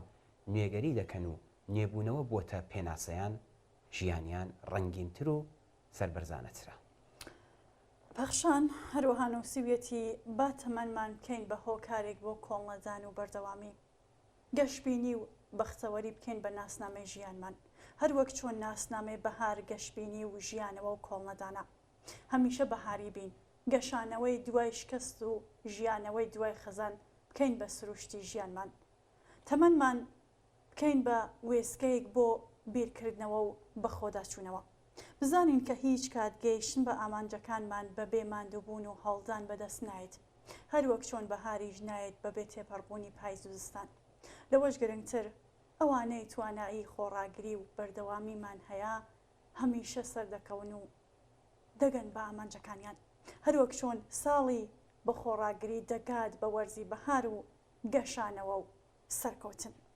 بەهار و ساڵی نوێتان پیرۆز بێت.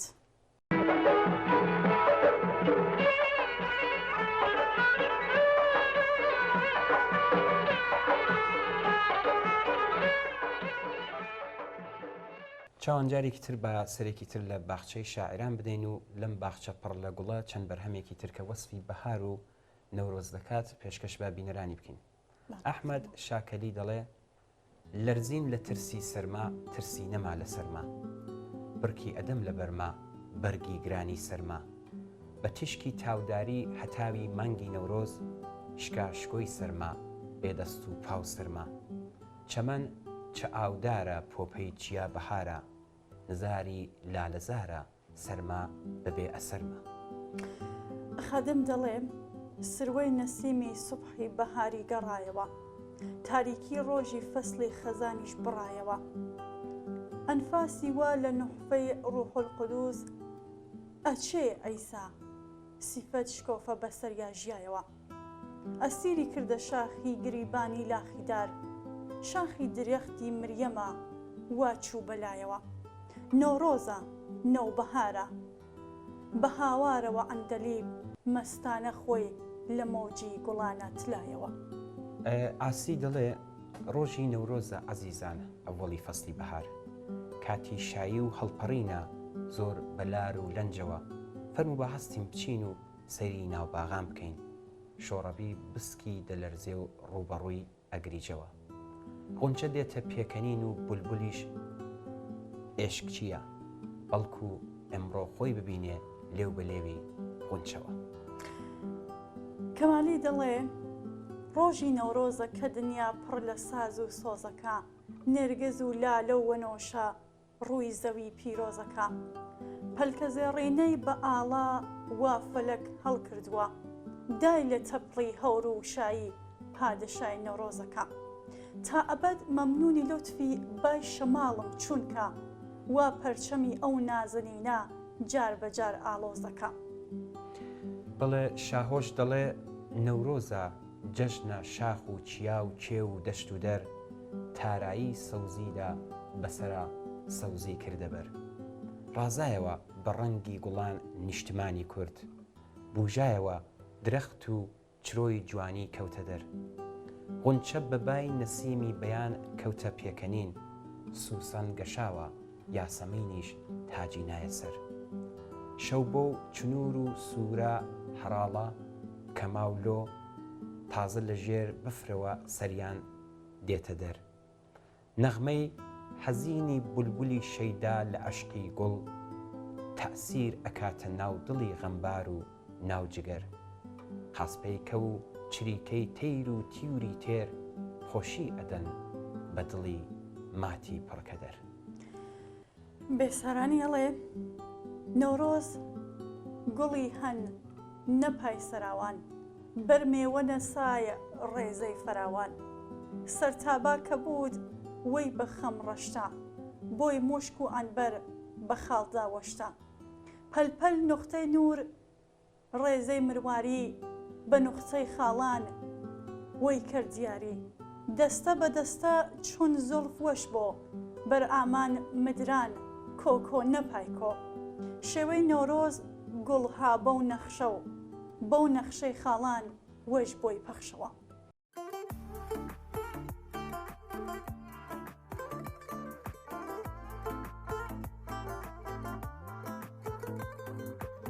ئەزانم چەند خۆشتەوێم چاوەکانت بۆمە دوێن ئەزانم بیرت لای چیە و خەیاڵەکانت لە شوێن عاشقینەی کاونێنە بڵێ دڵ بۆ تۆ نەماوە دە پێم بڵێ شێتی منی شەو ڕۆژت لێگۆڕاوە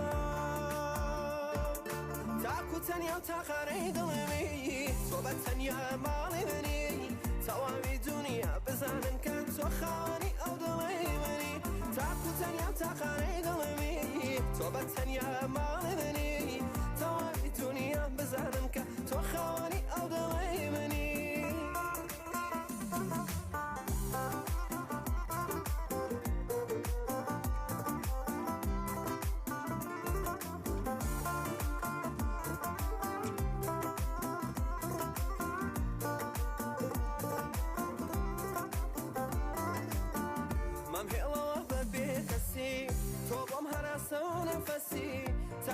بەم عزیزی دڵم نامەوێ لە هیچ شتێک بەترسی بۆ ژیانی من تۆ پێویستی چەندە پاک و بێمەبەستی کاتێک چاوی تۆ لێم دیارە دوورە لە من خەم و بەستی تاکو تەنیا و تاقارەی دڵێمی تۆ بە تەنیا ماڵی منی تەواوی دنیا بزانن کە تۆ خاوەنی ئەو دڵی منی تاکو تەنیا و تاقارەی دڵێمی تۆ بە تەنیا ماڵی منی تەواوی دنیا بزانن کە تۆ خاوەنی ئەو دڵی منی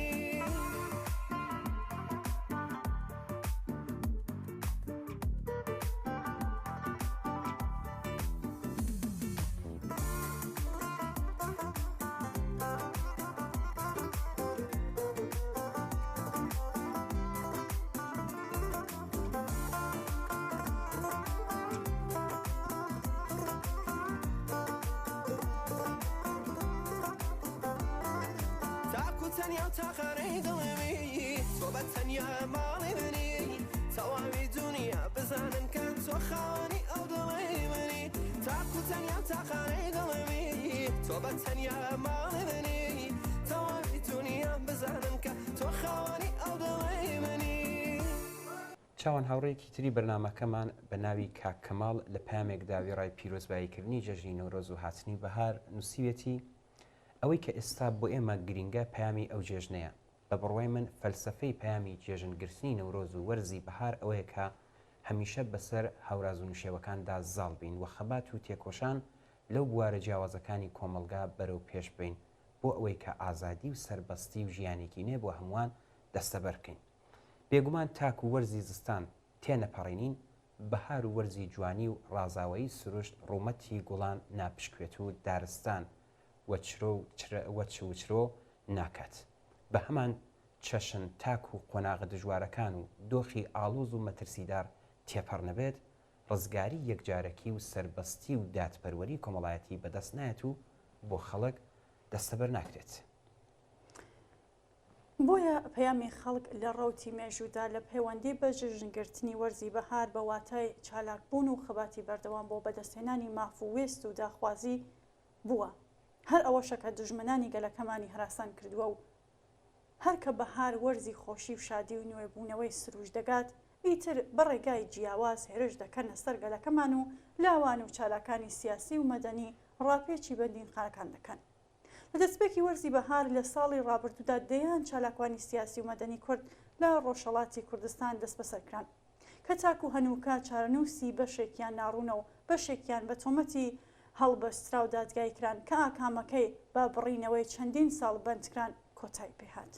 بەڵێ کاکەماڵ لە درێژی پەیامەکەیدا نووسیوێتی ئەو خاڵانەی کە لەسەرەوە ئاماژەم پێدا ڕاستی ئەو پەیامە دەسەلمێنێت کە خەبات بۆ ڕزگاری لە بەهاری سروشتەوە سەرچاوە دەگرێت وە لە سروشتی جوان و ڕازاوی ڕەنگاوڕەنگی پێدەشتەکان تێپەڕ دەبێت. بۆ ئەوەی کە ئەو پەیامە بە نەوەکانی داهاتوو بگات دەبێت نەورۆز جێژنانە جێژن بگرین وە خۆشی و شادی دەربڕین و دڵەکانمان بە بارانی بەهار بشۆرین و ڕەنگاوڕەنگی سروشتی بەهار بە هێمای ڕەنگاوڕەنگی بۆ چوونە سیاسیەکان پێناسە بکەین وە ڕێز لە ڕوانگە جیاوازەکان و پلۆرالیسمی سیاسی بگرین. هەروەک چۆن ڕەنگە جیاوازەکان بەهاری ڕەنگین کردووە بێگومان بۆ چوونە جیاوازەکانی کۆمەڵگەی ئێمەش بە هەمان چەشن ئەگەر لە پەیوەندی بە داڕشتنی بناغەی داهاتوویەکی نوێوە بێت نەک هەر نابنە درس بەڵکو و یەکێتی و یەکڕێزی خەباتی گەلەکەمان پتەوتر دەکات و دەستکەوتەکانیش زووتر و ئاسانتر بەدەستێن. جارێکی تر نەورۆز و بەهارتان پیرۆز بێ. زۆر سپاس بۆ کاک کەماڵ بۆ ئەو پەیامەی کە ناردوێتی. ئاڕۆژی ساڵی تازەیە نەورۆزە هاتەوە جێژنێکی کوانی کوردا بەخۆشی و بەهاتەوە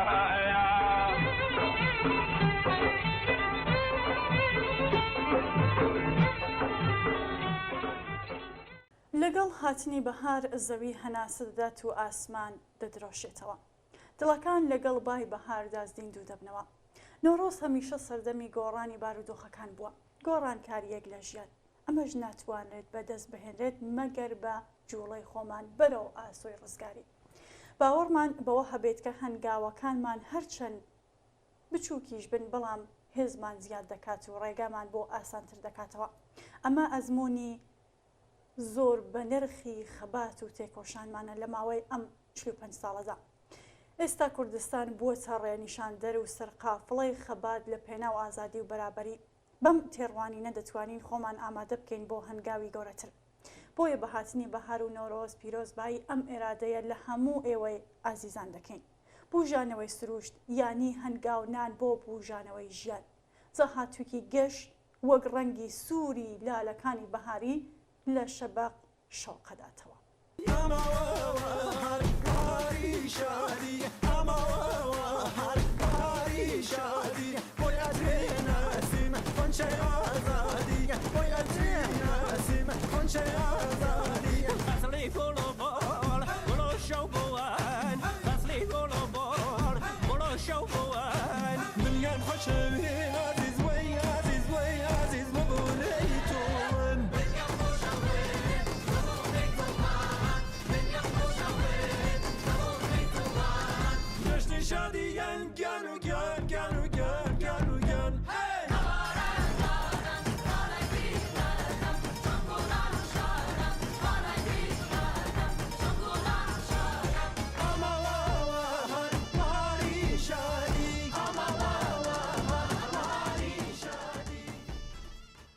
چاوان بینەرێکی ئازیزمان بە ناوی پەرویز لە سنەوە لە نامەیەکدا نووسویەتی نەورۆز و ساڵی تازە لە ئێوە و هەموو خەڵکی کوردستان پیرۆز بێت، لە خۆشتان پیرۆز بێت. پێم خۆشە لە ڕێگای ئێوە پیرۆزبایی لە بنەماڵی گیان بەخت کردوان بکەم و پێیان بێژم کە ئێوە جێگەی شانازی ئێمەن. پێم خۆشە لە ڕێگای بەرنامەی ئێوە پیرۆزبایی لە بنەماڵی زیندانیانی سیاسی بکەم و پێیان بڵێم ئەزیزانێک کە ئێستا لە سیاچاڵەکانی کۆماری ئیسلامیدا ئەسیرن عزیزی و پێشڕەوی خەباتی ئێمن. ئێمە بە خەبات و مبارەزەمان ئیدامە ئەدەین تا ئاواتی هاوڕێیانی گیانبەخت کردومان بەدی بێنین و دەرگای زیندانەکان بشکێنین و عزیزانمان لە ئامێز بگرین.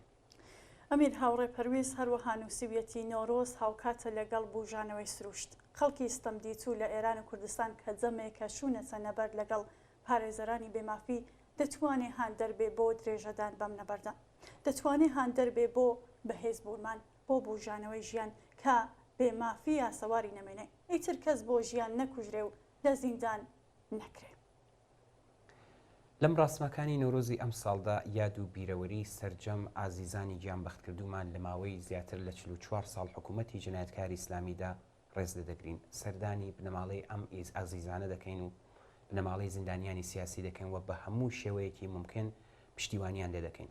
پێم خۆشە لە ئاخردا پارچە شعرێک پێشکەش بەم ئازیزانە بکەم. ئەمە کاک پەرویز نووسێتی دوژمن دەمگرێ ئەمما لە گرتوخانە ڕق ئەستورترم، لێم دەدا ئەمما لەسەر داوا ڕەواکەم سوورترم، دەمکوژێ ئەمما بەگشت جەلادەکەمدا دێمەوە، شۆڕشگێڕم و ناتوێمەوە ناتوێمەوە. سپاس بۆ کاک پەرویز لە شاری سنەوە. ئاڕۆژی ساڵی تازەیە نەورۆزە هاتەوە، جێژنێکی کۆنی کووردا بەخۆشی و بەهاتەوە.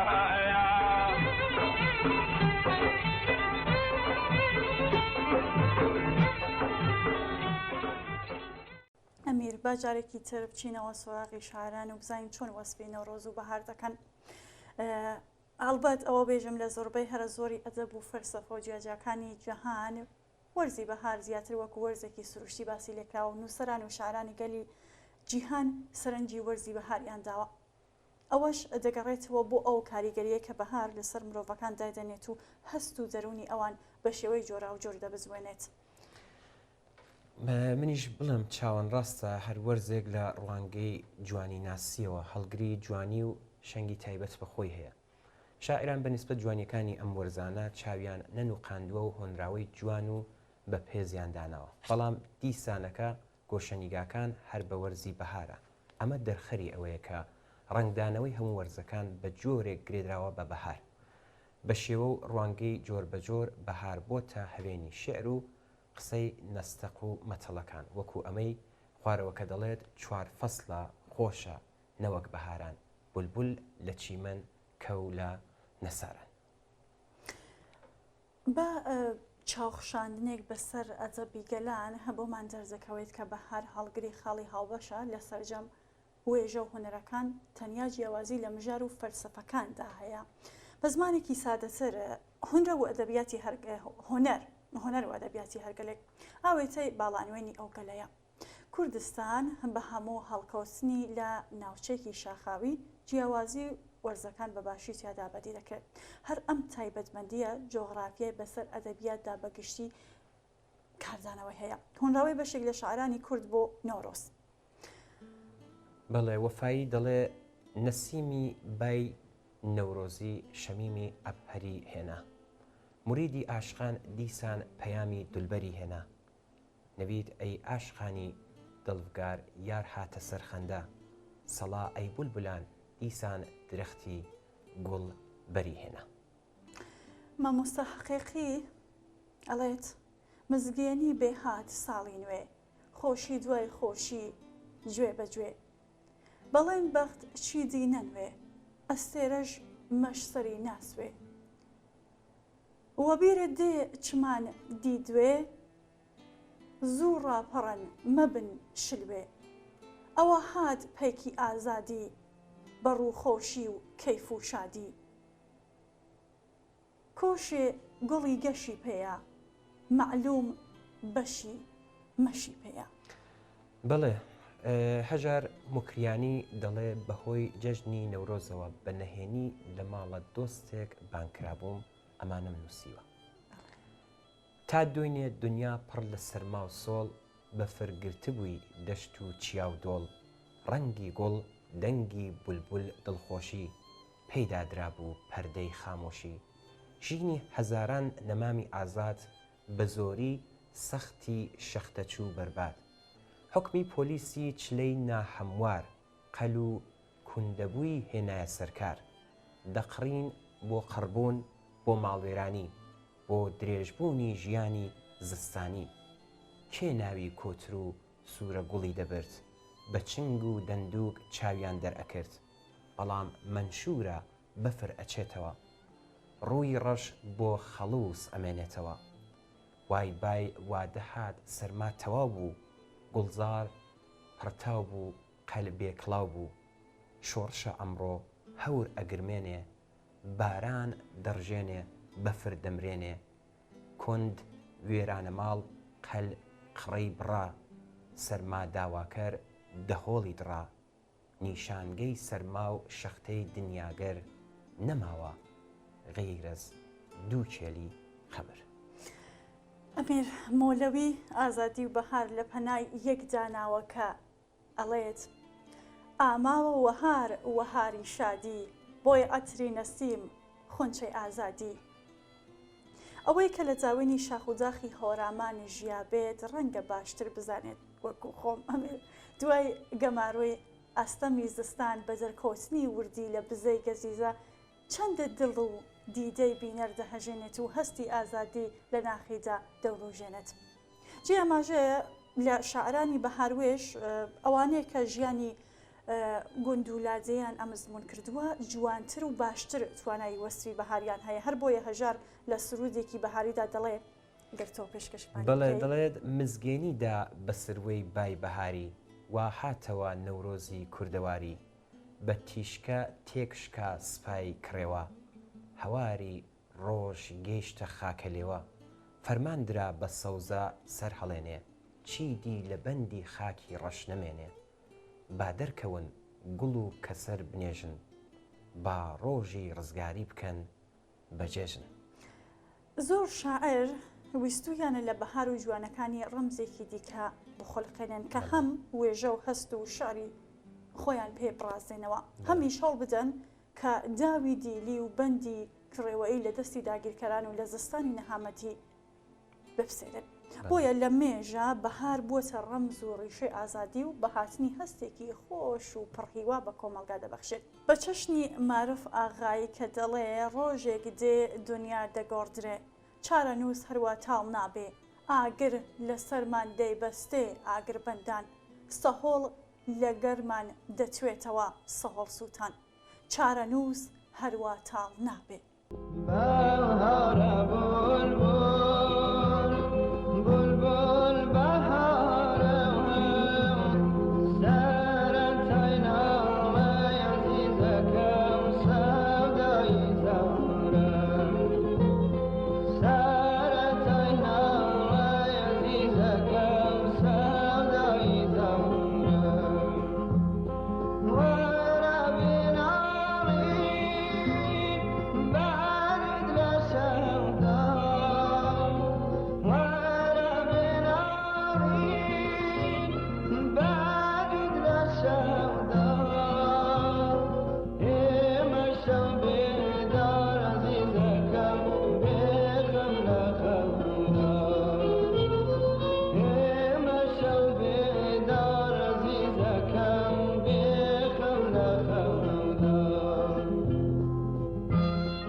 جێژنەکان لە ناوڕۆکی خۆیاندا بە درێژایی مێژوو واتایەکی دژە ئەهریمەنی دەگوازنەوە بۆ بەرەکانی داهاتوو، هەروە هەمیشە دەرفەتی خوڵقاندنی نوێ و هیوا لە هزرەکاندا دروست دەکەن و هاندری مرۆڤن بۆ نواندن و ڕازاندنەوەی ڕاستەقینە شکۆدارەکانی مرۆڤایەتی و پەرەپێدان بە فەنتازیای جیهانی نوێ و پڕ لە داد کە هێمن بە شکۆ کە ئاواتی هەموو مرۆڤێکە.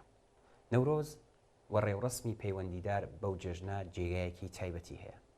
نەورۆز بە بنەماکەی قورس و قایم و دەوڵەمەندە و لە زۆر کولتوردا وەک هەستانەوە و بۆی بوونەوە سیر دەکرێت. بۆ وێنە لە نێو خەڵکی ئەزەربایجان نۆڕۆزانە بەخشین و نۆڕۆزانە وەرگرتن و سفرەی نۆڕۆز ڕاخستن، خەڵکی تاجیکستان لەو ڕۆژانەدا پارچێ سوول لە دەرگا دەبەستن و چێشت و شیرینی تایبەت دروست دەکەن و سەردانی یەکتر دەکەن. دەرگا و پەنجەرە بۆ پێشوازی لە نەورۆز دەکەنەوە و سوورە گوڵ بەدەستەوە دەگرن.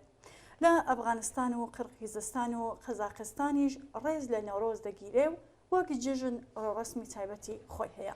بڵێ بەڵام جێژنەکان چاوان بە تایبەت نەورۆز هەڵگری جۆرە بیرکردنەوە و جۆرێکی تر لە خۆڕێخستنە. نەورۆز وەک جێژنێکی نێبوونەوە بەهێزترین بۆنەیە کە بە درێژایی مێژوو لە هەمبەر قورسایی هەڵمەتی ئاین و فەرهەنگی داسەپاوی جۆراوجۆر دەوامی هێناوە. گرنگترین تایبەتمەندیەکەی ئەوەیە کە ئەرکی کۆمەڵایەتی وە مێژووی وەبیردێنێتەوە. نەورۆز جێژنی بەرخۆدان و سەرکەوتنەوە بێجگەل لە واتای سروشتی واتای کۆمەڵایەتیشی هەیە کە شۆڕشی کاوەی ئاسنگەر دژی دیکتاتۆری زەمان سمبولی ئەو بەرخۆدان و سەرکەوتنەیە. بە چاوخشانێک بەسەر دەقی شعر و ستران و گۆرانیەکاندا تێدەگەین کە شاعران وەک پێشەنگی گەشەی بیر و هزری کۆمەلگا ئەو تایبەتمەندیان زەق کردوتەوە و پەریان پێداوە. ئاڕۆژی ساڵی تازەیە نەورۆزە هاتەوە، جێژنێکی کۆنی کوردا بەخۆشی و بەهاتەوە.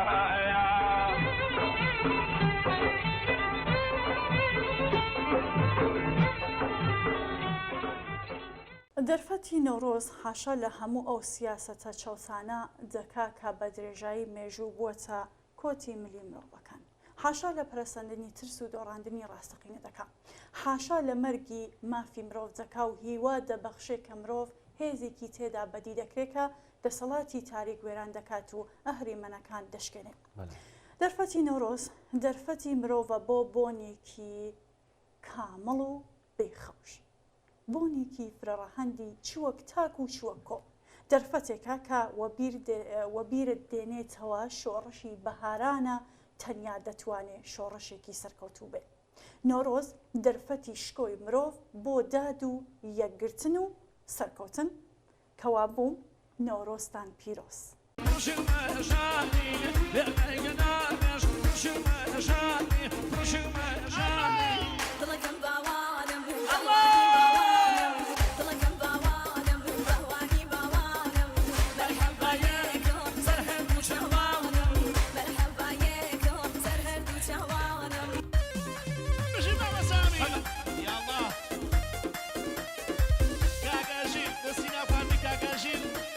بۆچی کۆماری ئیسلامی دژی بەڕێوەچوونی ڕێوڕسمی نەورۆزە لە کوردستاندا؟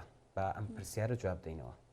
لەم بارەوە کاگ ماردین لە سەقزەوە نامێکی بۆ ناردوین و دەڵێ نەورۆز بۆ خەڵکی ئێران بەگشتی و بۆ خەڵکی کوردستان بە تایبەتی بە شێوەیەکی فەرمی لە چوارشەممە سووریەوە دەست پێ دەکات. بەڵام لایەنی جیاکەرەوەی چوارشەممە سووری و شەوی تێپەڕینی ساڵ بۆ خەڵکی کوردستان ڕێوڕسمی بەڕێکردنی دەستە جەمعی ساڵە.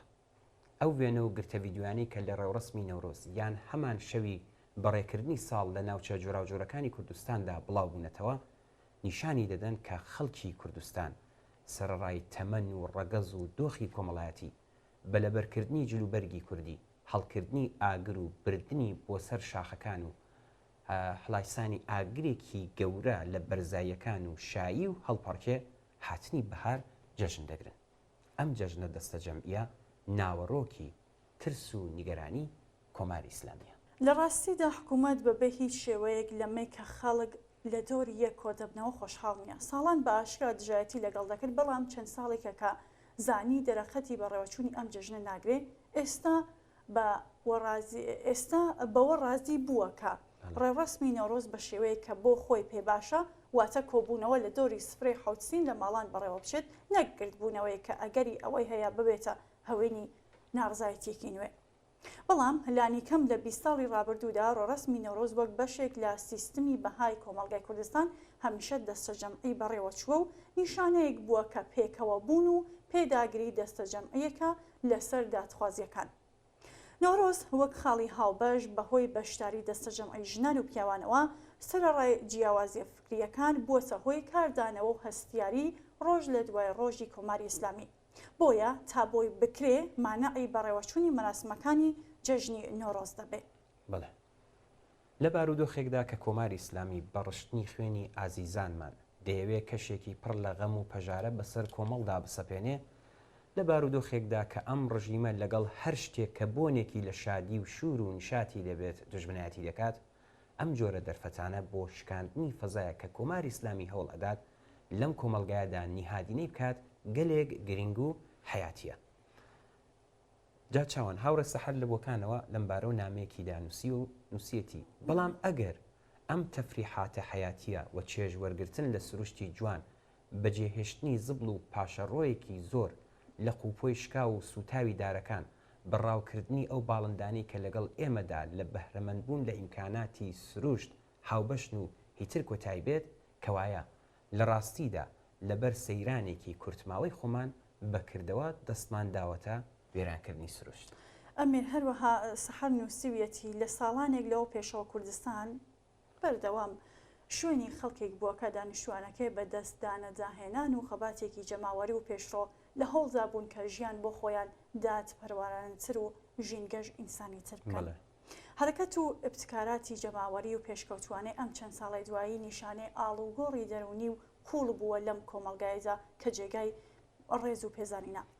بەڵێ خاوێنکردنەوەی ئاواییەکان و گەڕەکی شارەکان لە زبڵ و خاشاک لەلایەن خەڵکی خۆبەخشەوە بۆتە حرەکەتێکی سمبولیک دژ بە سیگار و قلیانکێشان و ئاگردانیان لە شوێنە گشتیەکان، شکاندنی تفەنگ و قەفەسەکان و ڕزگارکردنی باڵندەکان، کەمپین دژ بە ڕاوکردن و تونوتیژی لە دژی گیانداران، هەوڵدانی بە کۆمەڵ بۆ کوژاننەوەی ئاگری دارستانەکان و هیتر لە زمرەی ئەو ئیبتیکارانە بوون کە لە کوردستان بەرەبرە بوونەتە فەرهەنگی زاڵ لەم کۆمەلگایەدا.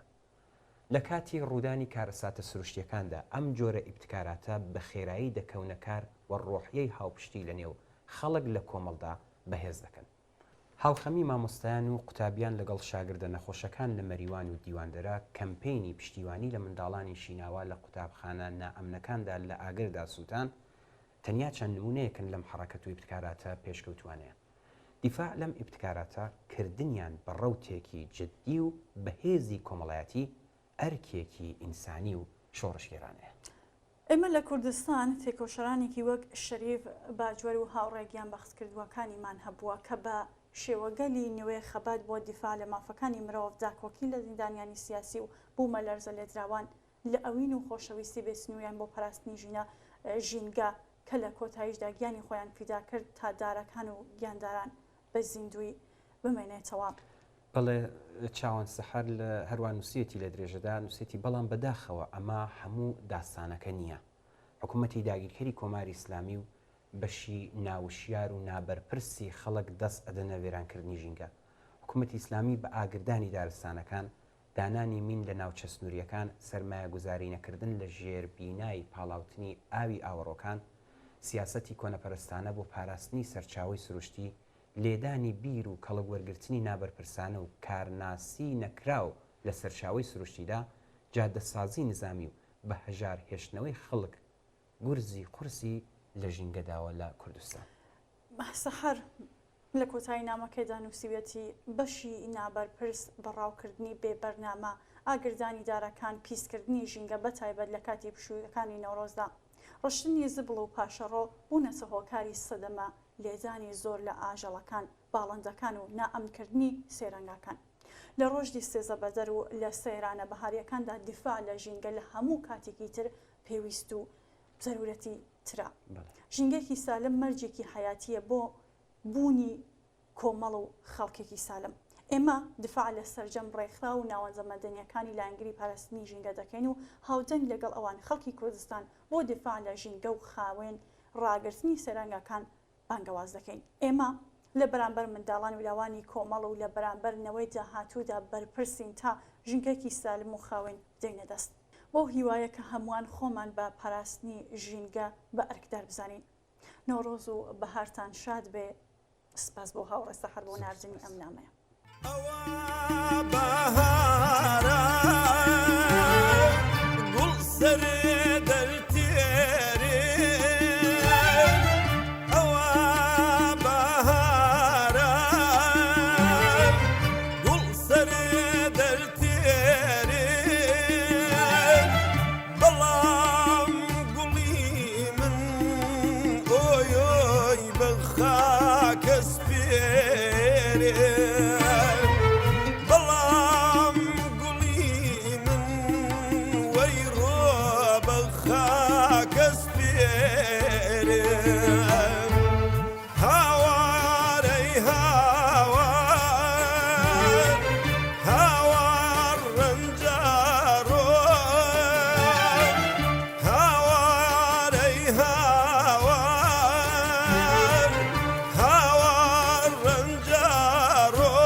چاوان کاک ڕزگار لە نامەیەکدا وێڕای پیرۆزباییکردنی نەورۆز لە هەمووان نووسیوێتی هەواڵانی کرێکاری بنەماڵەی ئازیزی و کەسانەی لەسەر ڕێگای ئازادی و سۆسیالیزم گیانیان لەدەستا بنەماڵەی زیندانیانی سیاسی دۆستان و تێکۆشەرانی ڕزگاری مرۆڤایەتی هیوای ساڵی نوێ و سەرەتای ساڵی نوێ بۆ هەر یەکێک لە ئێوە دەخوازین بەو هیوایی ئەم بەهارە بەهاری ئازادی و گوڵکردنی خەونەکانتان بێت و ساڵی تەندروستی و بەختەوەری و سەرکەوتن و خۆشگوزەرانی بۆ هەمووتان بێت. ئەسپاس لە کاک ڕزگار ئەمیر با منیش ئەوە زیاد بکەم واقعەکە ئەوەیە کە ئەو خەڵکی تێکۆشەری کوردستانن دوای سەرکوتگەری کۆماری ئیسلامی بە مانگرتن بە بایکوتی شانۆگەری هەڵبژاردن نیشانیاندا کە سوورن لەسەر خەبات و خۆڕاگری لە پێناوە دەستەبەرکردنی مافەڕەواکان و هەر جارە و هەنگاوێکی گەورەتر بەرەو پێشەوە هەڵدەگرن. ئێوە لە کردێکی هەواهەنگدا نیشانتاندا کە کوردستان هەروەک لە شۆڕەشی ژینادا نیشانتاندا بەردەوام لە سەنگەری شۆڕەشی بۆ وەدی هاتنی ئامانجەکانتان دەمێنێتەوە. ئاشکرایە کە هێشتا تا گەیشتن بە سەرکەوتنی کۆتایی ڕێگایەکی دوور و درێژمان لە پێشە. بەڵام هاودەنگی و یەکگرتووی لە ماوەی دواییدا لە وەڵام بە بانگەوازی مانگرتن و بایکوتی نمایشی هەڵبژاردن و بزاوتی هیوابەخشی کۆمەڵگای مەدەنی کوردستان نیشانیدا کە ئێوە کۆمەڵانی خەڵک خەریکن خۆتان بۆ نەبەردە چارە نووسازەکانی داهاتوو ئامادە دەکەن. بەڵێ پێویستە ساڵێک کە لە پێشە تواناکان بەرز بکرێتەوە و هەوڵ بدرێت هەرچی زیاتر ڕێگای گەیشتن بە ئاواتەکانمان نزیک بێتەوە. بەهارتان پیرۆز و ژیانتان هەمیشە بەهاری بێت.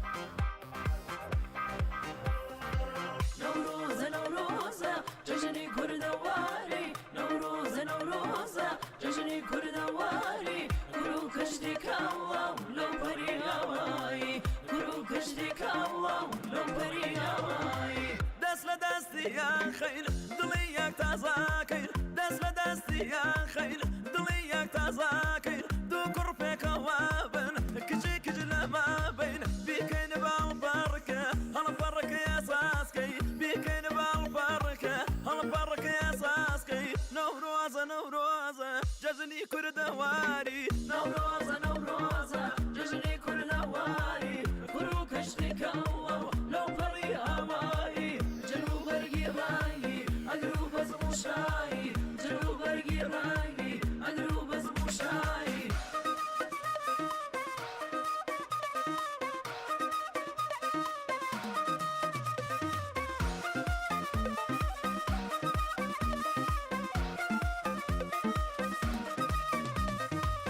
خوانا تاوي بهار باري رقينا خوانا تاوي بهار باري رقينا صوزيتك اللهبي زرد وسروشينا ولات مشيرينا جواني صار زمينا ولات مرقينا جواني صار زمينا نوروزة نوروزة جشني كردواري نوروزة نوروزة جشني كردواري كروك اشتكى الله لو بري هواي جنوب برقي راي اقلوب ازموشاي جنوب برقي راي اقلوب ازموشاي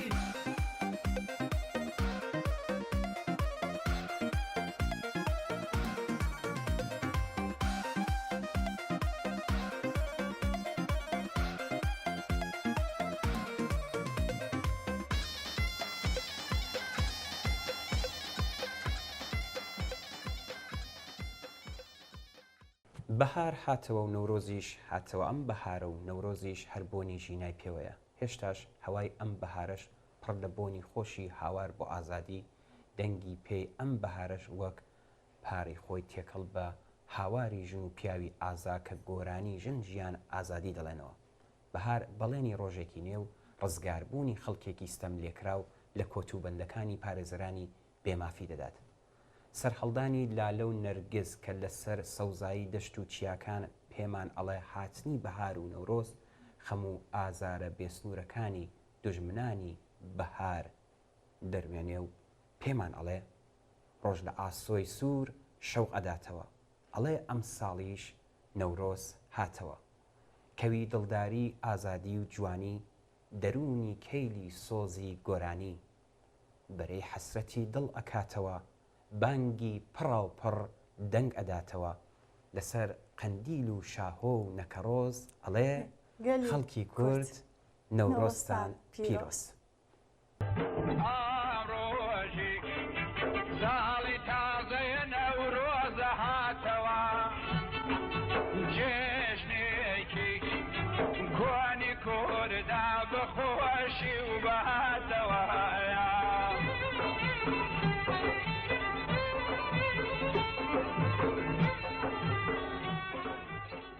بەهاتنی نۆرۆز و بەهار وەک ئەوە وایە کە ئاخری زۆر شت بێ و نوێ لە ڕێگادا بێ. ئاخری هەفتە، ئاخری مانگ و ئاخری ساڵ، ئاخری دڵڕاوکێکانی کۆتایی ڕەشەما، ئاخرین بڕیارەکان لەبارەی خۆمان، بیرکردنەوە لە حاڵمان و ئارەزوەکانمان، هیوا و ئەوەتەکانمان، هیوامان بۆ ساڵی ڕۆژی نوێ و ساڵی نوێ. هیوا بەوەی کە هەموو شتێک دروستە بێ، هیوا بەوەی کە دروستبوونی هەموو شتێک لە دەست خۆماندایە. ئەم ڕۆژانە دەبێ ئەم هیوایە بەهێز بکەین، نەبەتەنیا خۆمان لەگەڵ هەموو ئەوانەی وا پێیان وایە بوژانەوە لە ڕێدایە بۆ گۆڕین و نوێکردنەوە. ئەم ڕێگا بەهاتنی ڕۆژی نوێ لە هەموو لایەک پیرۆز بێت.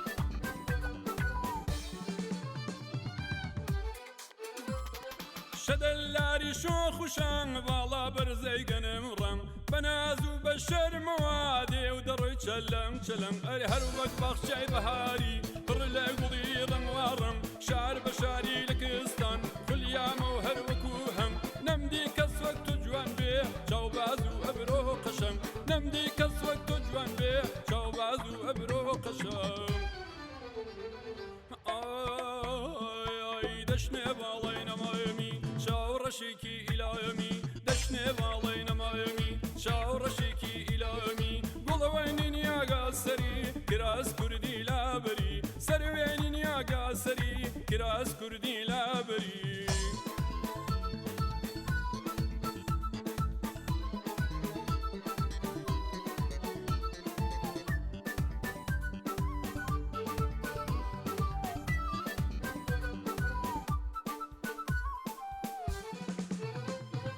تۆ کچی کوردی لەکی ساوزەڵە و چاوباڵکی زەریف و سادە و ساکار هەر وەک نەمامی پەڵکی ئەی هەنیە و کڵمە و دەمولێ و دڵی هەناری دەنکی جاهێڵی شت کردووە ڕۆینی شلک شلکی نەوەی ژیری قەدەم خێر زۆر زانە و زۆر زیرەکی نەوەی ژیری قەدەم خێر هەم زانە و هەم زیرەکی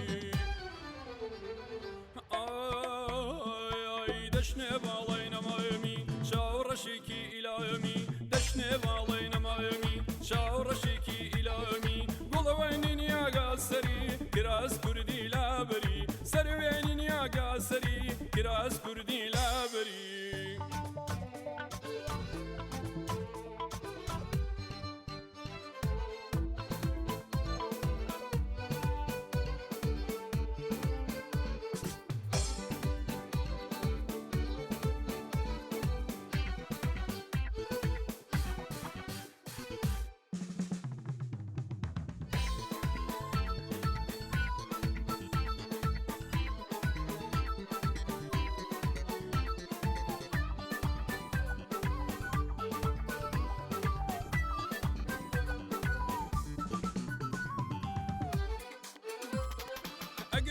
ڕەشماراسا شۆڕە بە ملکراسا جارجار لە کۆڵمی دەخشێ و جارجار بە مل هەیاسا ئەی تیشکی چاویم پێکێ بژۆڵ تیری ئەڵماسا ئەبڕێ جەرگ و هەناوم لێم تون لەکە هەناسا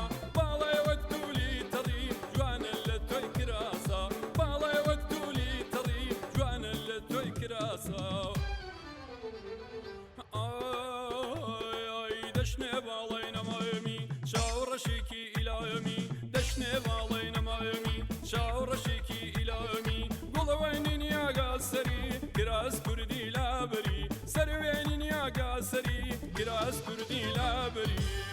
هەموو ساڵێ نەورۆز مەیدانی خەباتی نێوان دوو هێزی کۆنەپەرست و پێشکەوت و دیکتاتۆر و ئازادیخواز، شادی و مەرگپەرستی، هیوا و بێهیوایی، سەما و گۆڤەند لەگەڵ تازیێباری و گریان و شیوەنە.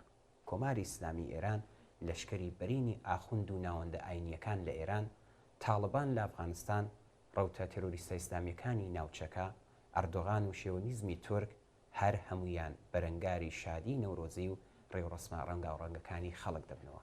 لە کۆماری ئیسلامیدا کە ساڵانە دەیان ئەزاداری گشتی بوونی هەیە و تەنانەت شادیەکی گشتی ڕسمی بۆ خەڵک بوونی نییە، لەگەڵ هەر ئەم شادی و جێژنە گشتیە لە ڕۆژانی یەکەمی ساڵدا قین لە دڵانە هەڵسوکەوت دەکات و دەست دەداتە چاواشەکاری و سوکایەتی پێکردن و داوا لە خەڵک دەکات کە لێرە ڕسمە نەورۆزیەکان و چوارشەممە سووری تا سێنزە بەدەر خۆ بە دوور بگرن.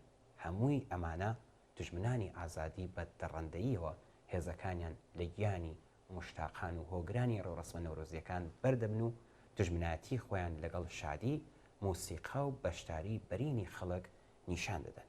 بەڵێ لە ئێران سەرەڕای دژمنایەتی حکوومەتی ئێستامی لەگەڵ نۆڕۆز، ناسیۆنالیزمی تونندڕەوی ئێرانی و تەنانەت مدیاکانی وەک BBC فارسی و هاوبەشەکانیان سەرەڕای ئەوەی کە دەزانن هەموو خەڵک و بەتایبەت لە کوردستان ڕێڕسم مشکۆداری نەورۆزی بەڕێوە دەبن، نۆڕۆز تەنیا بە فارس زمانەکان پیرۆزبایی دەڵێن و بە سوڕاندنێکی قەڵەم خەڵکی غێرە فارس زمان لە شادیە نەورۆزیەکان دەسڕنەوە و تەنانەت لە پیرۆزبایەکی سادە و بێهەزینەش خۆ دەبوێرن. سەرڕای ئەوەی کە دەزانن نەورۆز تایبەت بە هیچ نەتەوە و زمانێک نییە، هیچ تایفە و نەتەوەی خاوەنی نەورۆز نییە، بەڵام دیسان مدیاکانی وەک BBC فارسی و ناسیۆنالیسمی تونندڕەوی ئێرانی هۆڵەتەن نۆڕۆز بە بەشێکی تایبەت لە خەڵک و فارس زمانەکان سنوودار بکەنەوە و تەپڵی ناکۆکی زمان و دووبەرەکایەتی بکتن. ئەوەش لە حاڵێکدایە کە زیاتر لە 15 وڵاتی جیهان و ملیۆنان کەسی تر لە ئەوروپا، ئەمریکا، ئوسترالیا، کەنەدا، ئەفریقا و شوێنەکانی تر نۆڕۆز جێژن دەگرن. بێگومان هەر بۆیە جێگای خۆیەتی لێرەوە پیرۆزبایی هاتنی نەورۆز و بەهار لە هەموو ئینسانەکان جیا لە زمان و ئاین و نەتەوە پڕ بەدڵ پیرۆزبایی بڵین. ئەم بەرچاوتەنگیە لە سەروبەندی بەهاردا بە خاتری نەزانین و نەدیتنی واقعیەتەکان نییە. لە کولتوری ناسیۆنالیزمی بەرچاوتەنگ و کورتبینی ئێرانیدا هاوپشتی نەتەوەکان و خەڵکی جۆراوجۆر کە ڕێز لە نەورۆز دەگرن هیچ جێگایەکی نییە. ئەم جۆرە هەڵسوکەوتانە دژ بە مەسلەی نەورۆز لەگەڵ واقعیاتی مێژوویی، کولتوری، سیاسی و خەڵکی ناوچەکە ناتەبایە. نەورۆز لە هەموو ئەو خەڵکەی کە ڕێز لە نەورۆز دەگرن بە هەر زمان و نەتەوە و لە هەر وڵاتێک کە هەن پیرۆزە و بەهاری هەمووان شاد بێت. نەورۆزتان پیرۆز. نەورۆز ڕۆژە و دیلانە، ڕۆژە جەرگ و ملانە، هەردوو ئەزمان دەیکەنە. نۆڕۆز کاتی گۆڕانە، گۆڕان لە سروشت و گۆڕان لە ژیان. بەڵام ئەگەر گۆڕانی سروش بە ئێرادە ئێمە نیە، گۆڕانی ژیان بە ئێرادە ئێمەیە. ئێرادەیەک کە لەوانەکانی نۆڕۆزەوە و گۆرانی سروشتەوە سەرچاوە دەگرێت. پێمان دەڵێ سەرما و سەخلەت کۆتایی دێت و پێمان دەڵێ هەتا و سەرنجام هەڵدێ. کەوابوو سەختی تاڵی ژیانیش کۆتایی دێت و هەوری ئەزیەت و ئازاری ژیانی ئەمڕۆمان سەرنجام لا دەچێ و هەتاوی ژینی ئێمەش هەڵدێ. بەڵام ئەزانین ئەم وانانە بە تەنیا کافی نییە ئەگەر ئێرادەی ئینسانی لەگەڵ نەبێ. ئێرادە بە گۆڕان کە پژ ئەستورە بە باوەڕ بە ممکنبوونی گۆڕان. تاڵی ژیانی ئەمڕۆ کە خاوەندارانی سەر ئەرز بە نەگۆڕی لە قەڵەم ئەدەن، گەورەترین درۆیە کە دەبێ ئینسانی وشیار بە ئێرادەی جەمعی خۆی تێکی شکێنێ و ژیان ببوژێنێتەوە. ڕۆژانەوەی ژیان ئەرکی ئێمەیە. هەموو ئەم کەسانە کە ژیانی ئەمڕۆ قورسایی دەکاتە سەرشانیان، وانەکانی نۆڕۆز و بەهار دەتوانێت هاندەر بێ بۆ گۆڕان لە ژیان و بەدیهاتنی ئاوات و ئارەزوەکانیان. کەوابوو با هەمووان دەست لە نێو دەست گرێدەین و هەنگاوەکانمان بۆ گۆڕینی ژیان چڕترکەینەوە. گۆڕینێک کە نیشانەکانی لە ئاسۆ دیارە. ئەم ئێرادەیە و ئەم هەنگاوانە بە هاتنی بەهاری سروش لە هەمووان پیرۆز بێ. لە ئەمڕۆوە بۆنی بەهار دێت و هەموو جێگایەک دادەگرێت. هەموو کەسێک بەم بۆنە لە دەرووندا هەست بە شایی دەکات دەزانێت کە سروشت دەبوژێتەوە هەموو دیاری بە یەک ئەدەن هەروەک چۆن بەهار گوڵ بە دیاری دێنێ بۆ سروشت بۆنی حەفسینی ناوماڵان هەموو شوێنێکدا دەگرێت بەڵام زستانی ئەمساڵ پێش ڕۆشتنی گرمەگرمی بۆ دەڵێ حەز بە ڕۆشتن حەز بە هاتنی بەهار ناکات تا شایی بسرێتەوە تا بەر بە هەناسەی زەوی بگرێت تا نەهێڵێ شکۆفەکان سەر بەرزکەنەوە وە سەوزەکان دەشت و چیادا پۆشن و کانیاوەکان بتەقێنەوە و بوونەوەرەکان بکەنە جم و جۆڵ و سەماکردن بەڕاستی زستانی ئەمساڵ لە ئێران و کوردستان نیگەران دیارە لەوانەیە لە بەهارکردنی خەڵک کە تینووی بەهارن تووڕە بێ و ترسا بێ ئاخر زستان حەز بە بەهار ناکات هەردەم پەلە قاژێتی تا بەر بە بەهار بگرێ و هەوڵ ئەدا زستان شیرین بکات بەڵام سەرڕای هەر هەوڵ و تەقالایەک بەهار هات زەوی هەناسەی هات بەرەو شکۆفەکان پێدەکەنین و سەوزەکان سەریان هەڵێنا و باڵندەکان کەوتنە سەماکردن جاری وا هەیە لە بیرمان دەچێت کە هیوا بەداهات و تەنیا هۆی زیندوو بوونە بەڵام سپاس بۆ سروشت کە بە بوژانەوەی خۆی وە بیرمان دێنێتەوە کە پاش سەختی سەرما و سەخلەت و تاریکی زستان بەهار دێت بەهار بەڕێوەیە موژدە بێت لە ڕۆژگار موژدە بێت لە کانی و دەشت موژدە بێت لە سەوزەی سەرچیاکان و موژدە بێت لە گوڵ و موژدە بێت لە حەتاو موژدە بێت لە ئینسان بۆ بنیاتنانی داهاتوویەکی گەشت نەورۆز و بەهار پڕ لە هیوا بە داهاتوتان پیرۆز